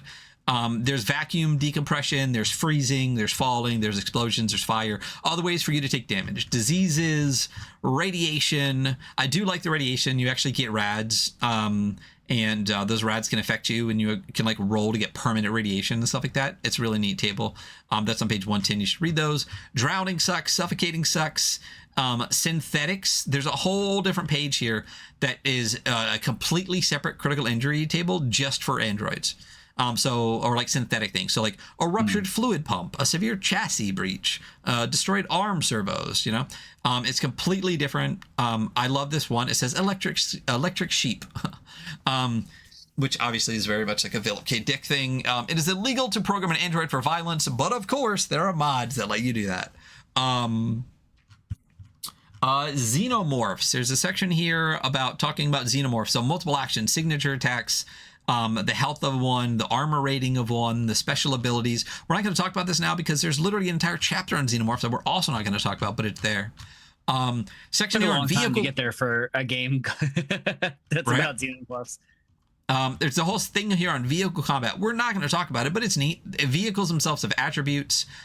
There's like specific damage types, components, aerial vehicles, repairing them, all that kind of good stuff. Okay, gear is when it comes back in. So weapons and armor. Weapon features. A weapon can have a bonus, which indicates a modification. The base damage, how many points of damage that you use to attack it. If you roll extra D6s, you can deal extra damage. A range, a weight, a cost, and a special ability. Like if it's armor piercing, I think someone in chat mentioned armor piercing. So going over some of these, one of the only thing that bums me out is they have so many pictures of the guns in here, but not all of them. I'm like, you're already at 392 pages. Just give me pictures of all the guns. Slot a few more in there. We're not pressed for length at this point. Right.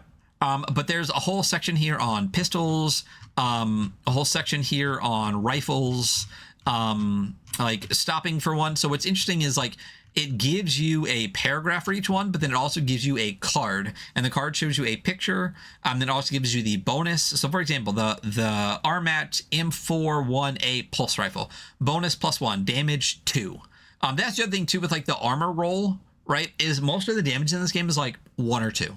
Mm-hmm. So like if you have an armor rating of 6, you would never get hurt, right? So I guess basically your armor, if you even get 1 success on an armor roll, you can get rid of or like half most damage, right? So it's not terrible, okay. But yeah. But I mean, Mothership is literally clunky though. A tiny bit, but like Mothership is literally take no damage until your armor breaks, and then you take all damage. You know what I mean? I do, yeah. So bonus 1, damage 2, range, long, weight 1, cost 1200, comment, armor piercing, full auto, grenade launcher. That's a good one. But again, like the art on these is really, really neat. It's nice to see all of the art pieces for them, and that's why I'm bummed that like they do like 3/4 of the art, but not all the art. I'm like, just do all of them at that point, you know. Heavy weapons are listed here. Oh, the M56A2 smart gun. This is the one that what's her face carries. That's the badass one that everyone knows from Alien. Mm-hmm. Close combat weapons. So it talks about mechanical cutting torch, stun batons, suits of armor to protect yourself. So let's look at some of the armor ratings. So like the M3 personnel armor is an armor rating 6. So like you roll 66 to try to reduce damage. Makes sense, but so standard issue marine armor is a D6. That's basically the what's it called suit from Mothership. Wayland Yutani ape suit, armor rating 3, bonus to survivor rolls, air supply 4. So it gives you a lot of different stuff here. Obviously there's the cargo loader image here. Gotta have the power. Is it the power loader in this one? Yeah. Gotta fight aliens in a big mech suit. Yep. Other equipment, you got computer mainframes, a bunch of them, and they cost a lot. Data storage. This is when you start to get to be like, damn, there's a shitload in this fucking game. And like, I don't mind that there's so fucking much, because if I was running a campaign, it'd be nice to have all of this. Yeah. But man, I read all of it and I would not read it again. I didn't read all of it, and because I scanned most of it, I'm like, I'm not reading all this. Yeah, no. That's why I said, like, honestly, everything you need to play the game is in the starter handbook. The only thing missing, I think, is, like I said, it's like talents. Yeah, talents. Did we go through talents already? We did. Yeah, we did. Yeah, we did. Yeah. But it's because you don't need them as much in cinematic play, and the starter set is really designed to run that Shadow of the Gods cinematic game. Vision devices, tools, medical supplies. Like, I'm not listen, strobe alert for those watching real quick right now. I'm scrolling real quick through this. Vehicles. Loves vehicle art. So no, fuck this. You know what? That's what bookmarks are for. Gear. Yeah, vehicles is the last one. A Hard Life Among the Stars. So now we're getting into lore and things like that we're just going to go through. So it literally talks about faster than light travel, hypersleep. So the next whole bunch is GM stuff, lore stuff, and a bunch of like random mechanical stuff thrown in with the lore, right? So like there is hypersleep, and then the neurological distortion disorder effects from too much hypersleep, random table. You know what I mean? So like that's what I'm talking about. There's a ton of just lore, the core systems, the outer veil, the outer rim, and then randomly you'll get something for like hypersleep sickness, how spaceships work, you know, things like that. So this is a whole section that's really focused on a ton of lore, living expenses, money. It's living the life on the frontier is this entire section. That is what chapter was that? I don't know, like 7 or something like that. We're gonna jump through all of that. There's a whole section here on space combat, crew positions, distances and zones, approach velocities, detection, initiative and turns for space combat. We're not going to go over that. One of the best things that Mothership 1E did was take that out of the game and put it in its own book. I did like that. Yeah, but it's here. And again, I will forever be a proponent of, I would rather have many small books than one giant one. But I understand money is a thing and it costs more. All right, next chapter is your job as the game mother. That's it, man. Game over, man. Game over. Had to have that in here. So it talks about game principles. It's a good GM section. It's not as good as the Warden's Operation Manual, but it's good. So riff from the movies, limit their resources, stay in the shadows, increase the pressure, let them breathe, fuel their agendas, bring horrible death, and reveal the universe. Those are the principles. It goes over the themes. It specifically really talks about space horror as the theme, goes deeper into like space is hell and the killing greed of it, sci-fi action as its own thing, sense of wonder, things from the beginning. Really spread out more, and I really like, again, they separate the sci-fi action and space horror as separate themes in here. The retrofuturism bit too. Honestly, I love retrofuturism so much. It's like we're fleeing through space on hyperspace, but it's on like a shitty foot thick like DOS monitor. You know what I mean? That like type on these big keys, just a black screen with green text. Yeah, I love that because realistically, yeah, you think we were gonna get to the future before we had touchscreens? Like, stress and horror. There's a whole section here about like fearing the unknown, losing control, giving them horrible choices and different stages of fear. I actually really love this part. The stages of the fear, like the dread, the terror, and the horror. Dread is a sense that something bad is about to happen, but no one is really sure what or why. Terror is you feel terror when you know something bad will happen any moment now. It's no longer a question. It's more like when. And then horror is the ultimate form of fears. Horror is the moment when the danger reveals itself. It is the moment of the climax. I love those Great three arcs. Yes. Yeah. It's great. Relieving stress, splitting the team. Again, these are all GM tools, creating NPCs.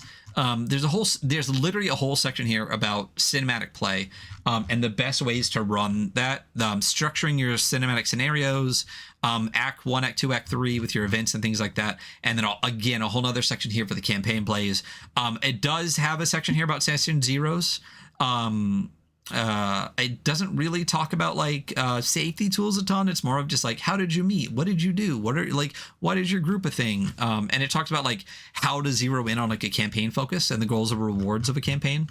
And then it gives a whole section here on xenomorphs and campaign play, and then a reading list of more alien stuff to do that aren't the movies to give you more context, which is really great. And not only does it give you a list, it gives you like a little blurb on like why.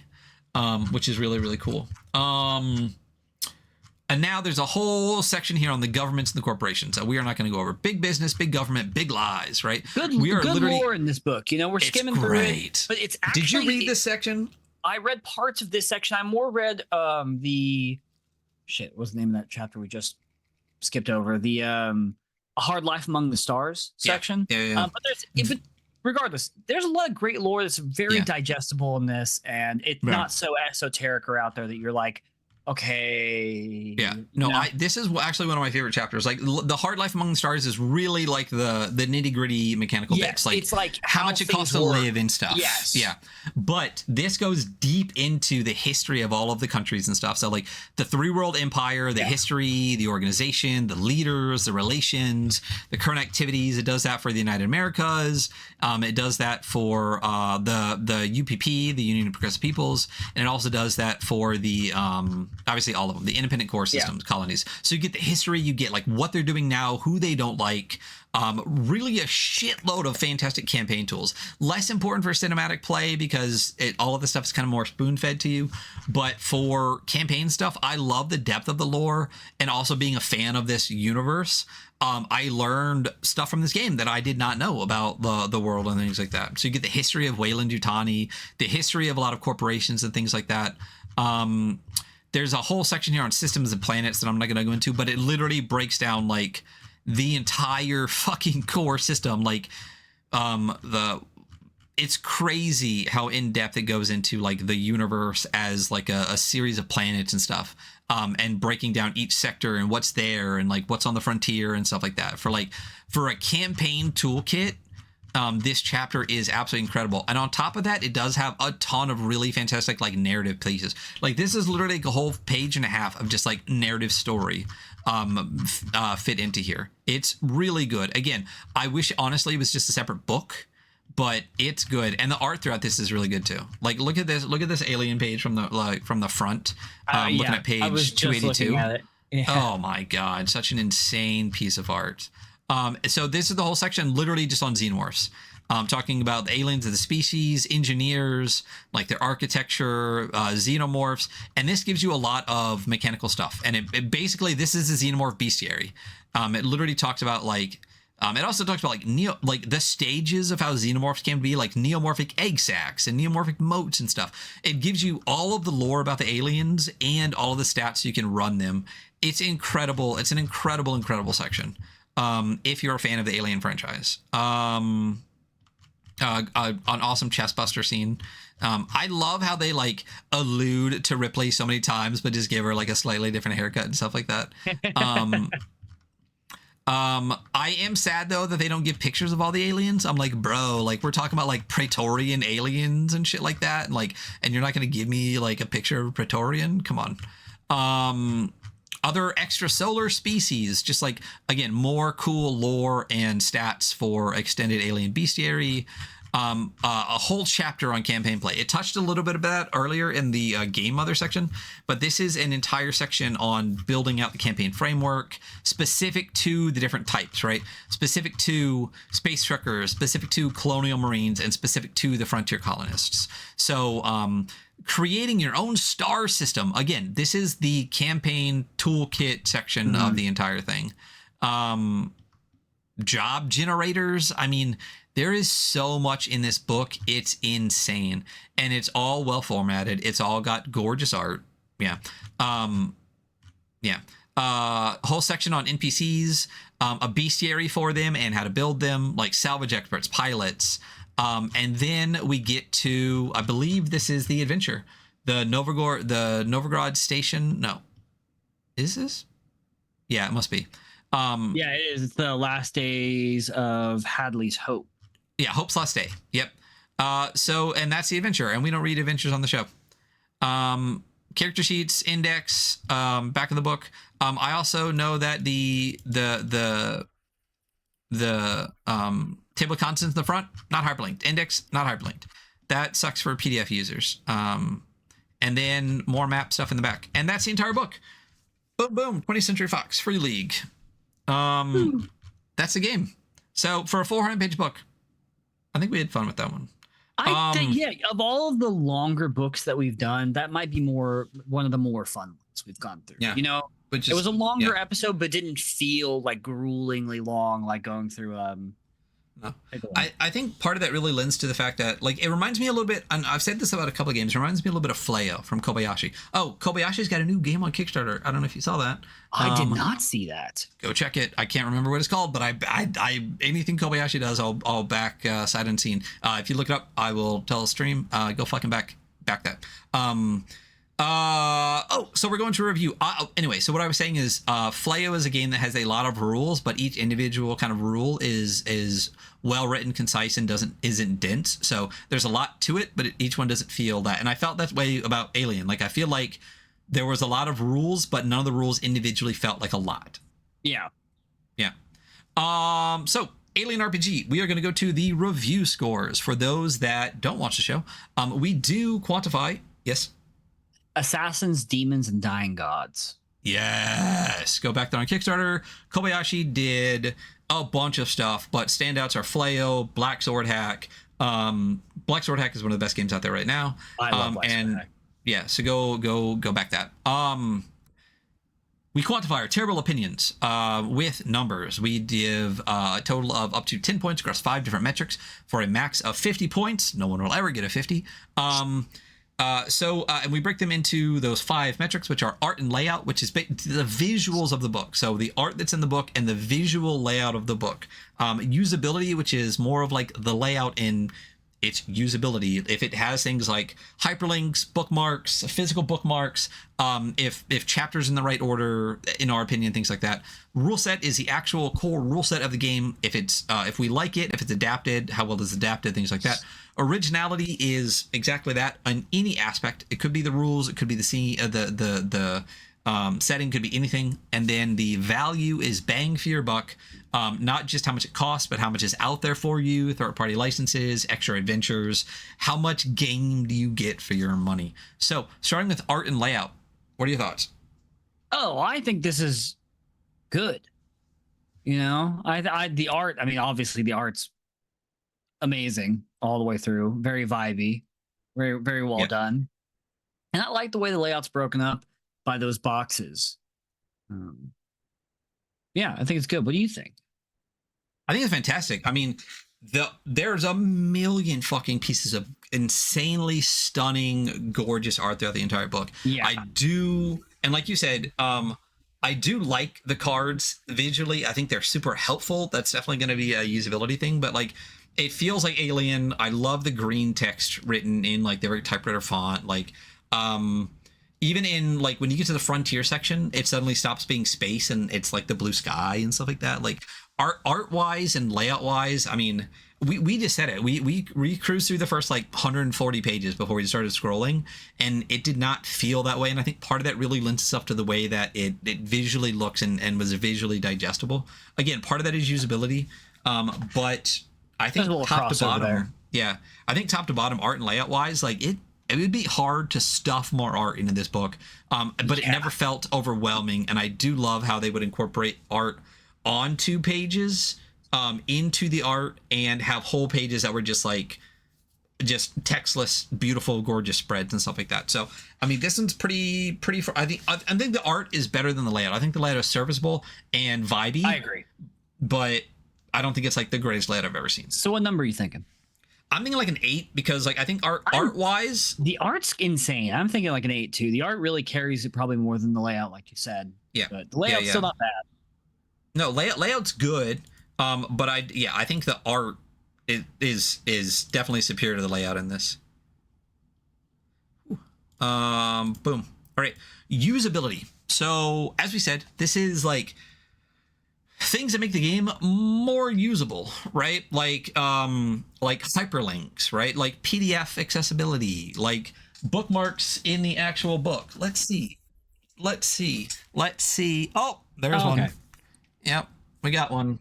We got him. So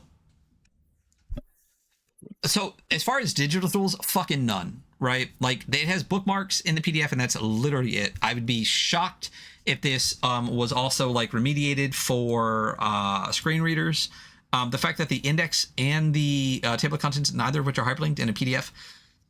I mean, this is not gonna change the score at all, but I will say this game did come out in like 2019. Well, there are in fact digital tools. There's a good amount actually if you go to game-mother.com. What is game-mother?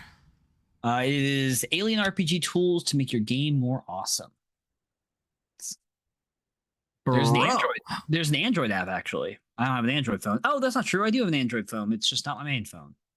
Bro. I mean, this changes a lot of stuff when we get to. I'm here for this, you know. Yeah, I'm literally on the fucking Free League page and I don't see this. Character generators, Android app, a whole section of GM tools. There's a whole section of downloads, which is like form fillable character sheets, map icons, Roll20 VTT icons. I assume this is not. I think this from is like Free League. Yeah, this must be a Free League thing. Which about so FAQ. Counts. Hello, I'm Tom, and I love Alien. When the Alien RPG game was first announced, I was super excited. Yeah, I mean, does it count if somebody realized that we needed all of this and the game did not put it out? If it exists for the game and is usable immediately for anybody, I believe it counts. You know, like we'll count like for value. We'll talk about like third-party stuff that's been made, and that will account for value for us. Right. So I think this goes to maybe value, but like I don't see how someone's like third-party stuff and like changes the usability of the book we just read. Okay, that's valid. Yeah. So usability wise, I mean, realistically, I think that we did talk about like there's numerous parts in the layout where things are like for specifically example, the mental trauma table is 3 pages before you ever know what mental trauma is. And here's the problem is people are like, oh, like when you read the book, like you can always come back to, and it references a previous page and stuff. The first time you read through a book is very important because the first impressions are important. Like if you read through a book and reading through the book is like obnoxious to do, why would you come back to that? It's probably not the only RPG you read, right? So it's important for that first impression. So I think the things are out of order. I think the only thing it has to do is that I think layout wise though, it's incredibly easy to read, which gives it a lot of points. We literally just talked about how it never felt overwhelming because of the way that they put it together. So it's a hard mix for me of, I mean, goddamn, if it just had some fucking hyperlinks, like this would be good. Some navigation tools I think would boost us a little bit, especially for me. Like you have the book, I'm going through the PDF. There are bookmarks to the chapters, which I do appreciate, and they are good. And yeah, I think I don't know. I don't feel terrible about this. I don't feel Usability terrible. wise. I think all of the digital. I think the lack of digital tools really brings it down. But I think as far as actual reading of the book itself, I think that brings it back up. I'm probably between like a 6 and a 7 for this. I'm probably between 6 and 7 as well. You Yeah, call it's this one. hard. I think a 7. Okay, good, because Things are for the most part exactly where I think they would be. There's only a couple things that are kind of outliers, but yeah. I'd already had a 7 before you even started talking, so I'm glad that we're almost 99% on the same page. Rule set. So this is the Alien adapted version of the Year Zero engine. I don't know how deep they were in Year Zero when Alien came out compared to some of the other games. So this, again, we did play Coriolis on the Great Dark, and it does. What's interesting about it is it clearly was the same system, but this, like, it's not just reskinned for something. It's broken down to the core and then rebuilt specific to the things, because Coriolis, even though it's a space game, feels like it played very different to Alien, even though so much of it was the same. So I do like that Year Zero doesn't just reskin, but rebuilds from the same foundation. yeah. And I think I've encountered Year Zero numerous times, and you, as someone who hasn't, what do you think? I think from what I understand about the other Year Zero games and the way the rules work for this, I think it's played as a really good Alien game. You know, like, I like how stress works. I like the dice pool system. It might be fairly brutal, but like, I think that's also like a thing I would be more comfortable making a big ruling on after playing it for several sessions. I do like this. I like how the panic works. It all fits together fairly neatly too. It feels like one cohesive system for this. Yep. And like I said, what's interesting is you're gonna read another Year Zero game and be like, oh, like all the dice pool stuff is the same. Like there's push rolls and other stuff too, but it feels, because you're doing it for kind of a different reason and stuff like that. Like, it's so interesting the way that, again, they don't reskin, they break down the foundations and rebuild for every game, and they do a really fucking good job of it. But not worrying about other systems, how do you feel about this system? What do you think?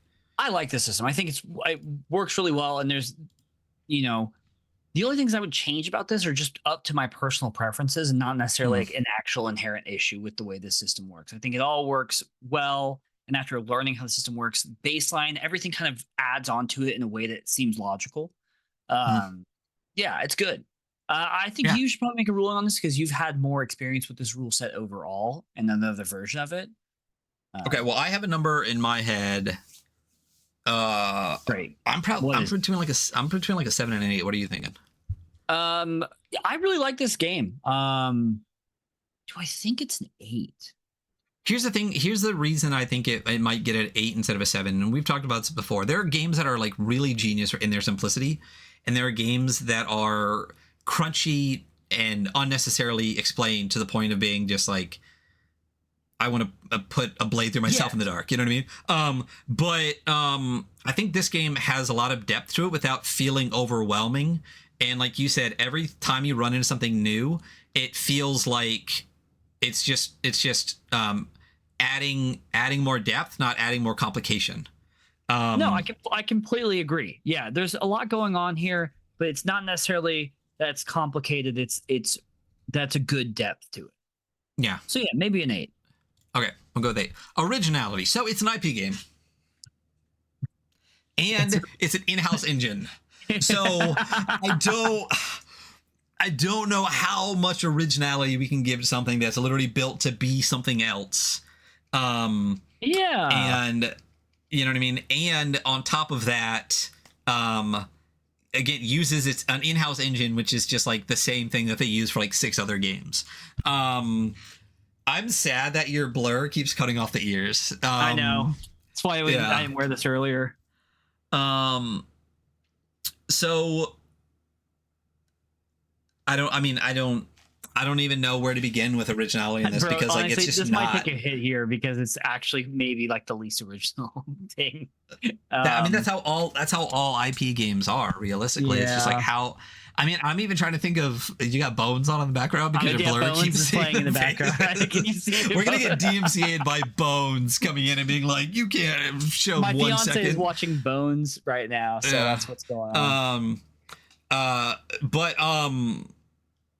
Yeah, it's hard. I mean, I'm trying to think of a way where we can get some originality in this, because like there's not like, it's a good rule system that fits really well to play this game in the way that it's meant to be played, but this is just a one of the metrics that just like is counterintuitive to this kind of game. I mean, like, what do you even give something like this? Like a 5, just because like a 5. it's just I'm not, feeling like a 5 on this. It's good. It's not that's bad, but it's just not. Damn, I wish my ears weren't blurred, bro. You guys are missing out. You gotta just put something behind you, like just get like a little screen. You know what I mean?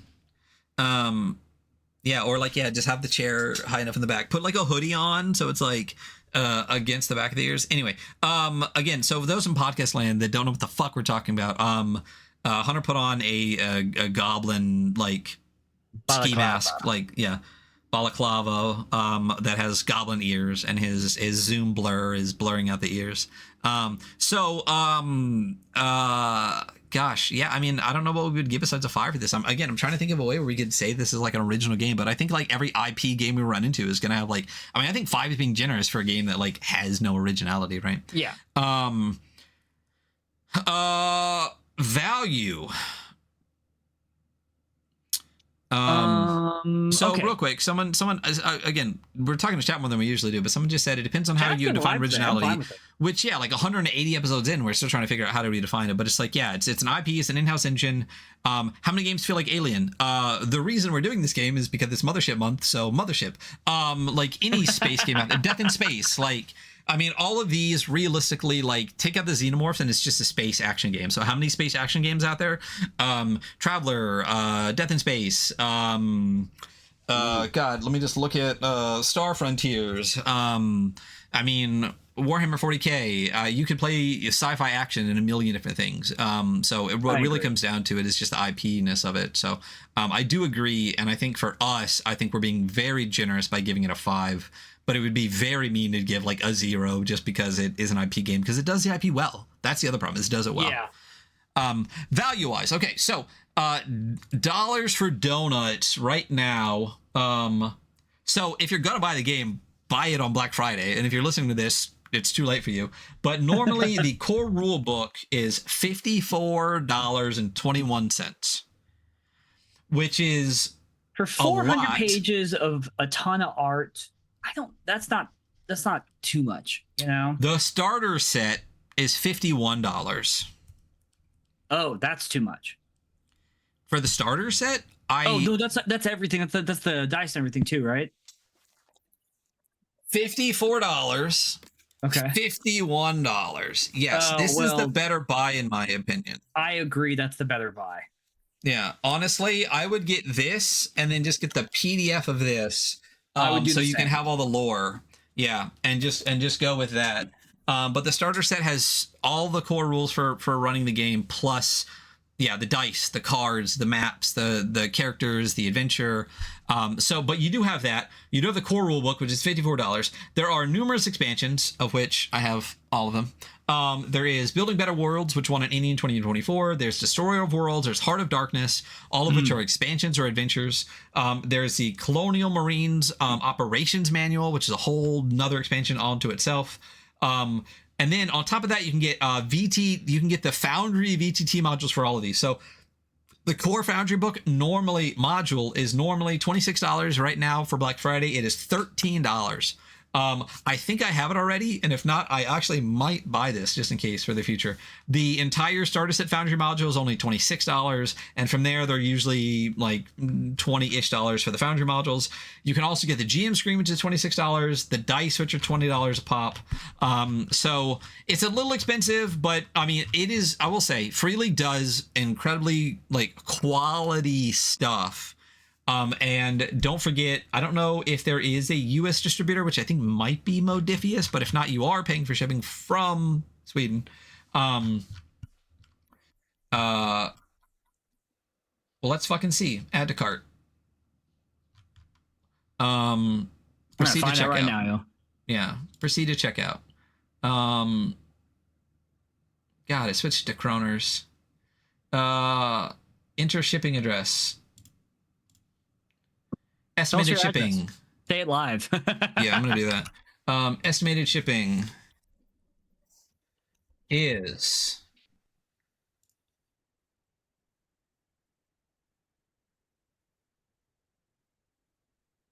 $12. Not bad. Oh, that's not terrible. No. For cost of the game for 400, it's a tiny bit expensive, but it's an 8.5 by 11 400 page book. $50. I mean, that's basically the cost of His Majesty the Worm. You know what I mean? Yeah. And that one had foiling on it, but I think so. It's a little expensive for the core stuff, but it has so much content. You can get it all as just PDFs. You can get all the Foundry modules. So I think depth of product line, huge. Ton of stuff out there. The book itself, half of it is campaign tools. You could run the game forever just based on what's in there. You can run 50 campaigns at a time if you want. How much are the expansions? I literally just closed it. Let me reopen close tab. I always forget to do the control shift T.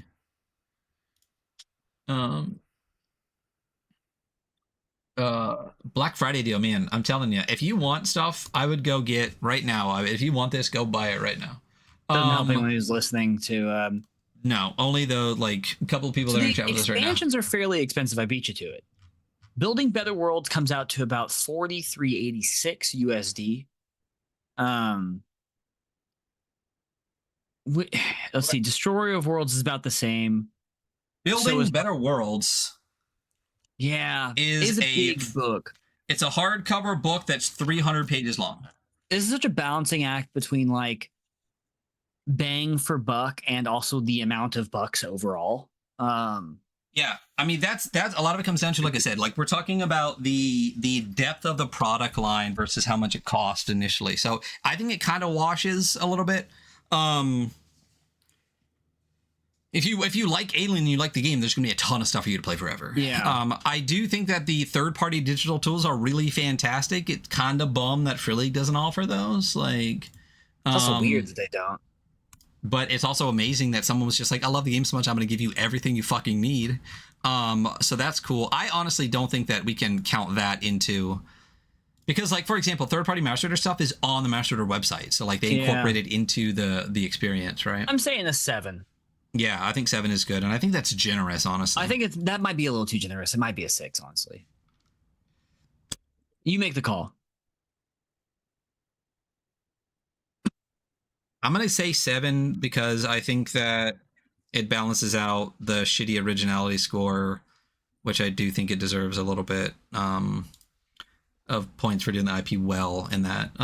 8 plus 7 plus 8 plus 5 plus 7, 35.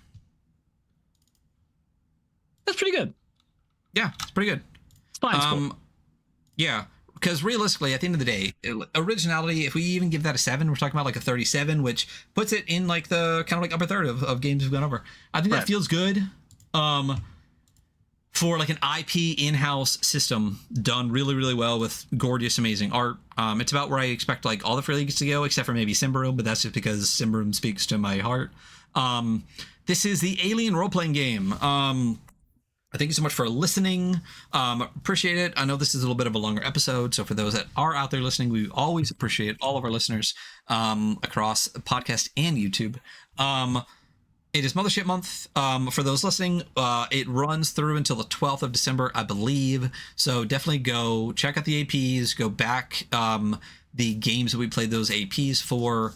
Devil's Due, Not Enough Scoundrels, and gosh, what was the one from Silverarm? Interloper. So you can get all those adventures. And that has been our Mothership Month for the month, because that is the end. Do we want to tell people where we're going to be next week? Oh yeah, let's tell people where we're going to be next week. Hey, so we're going to go to PAX U next week. Friend of the show, probably the person who has influenced me, one of probably the second most in ttrpg. First there's a victory.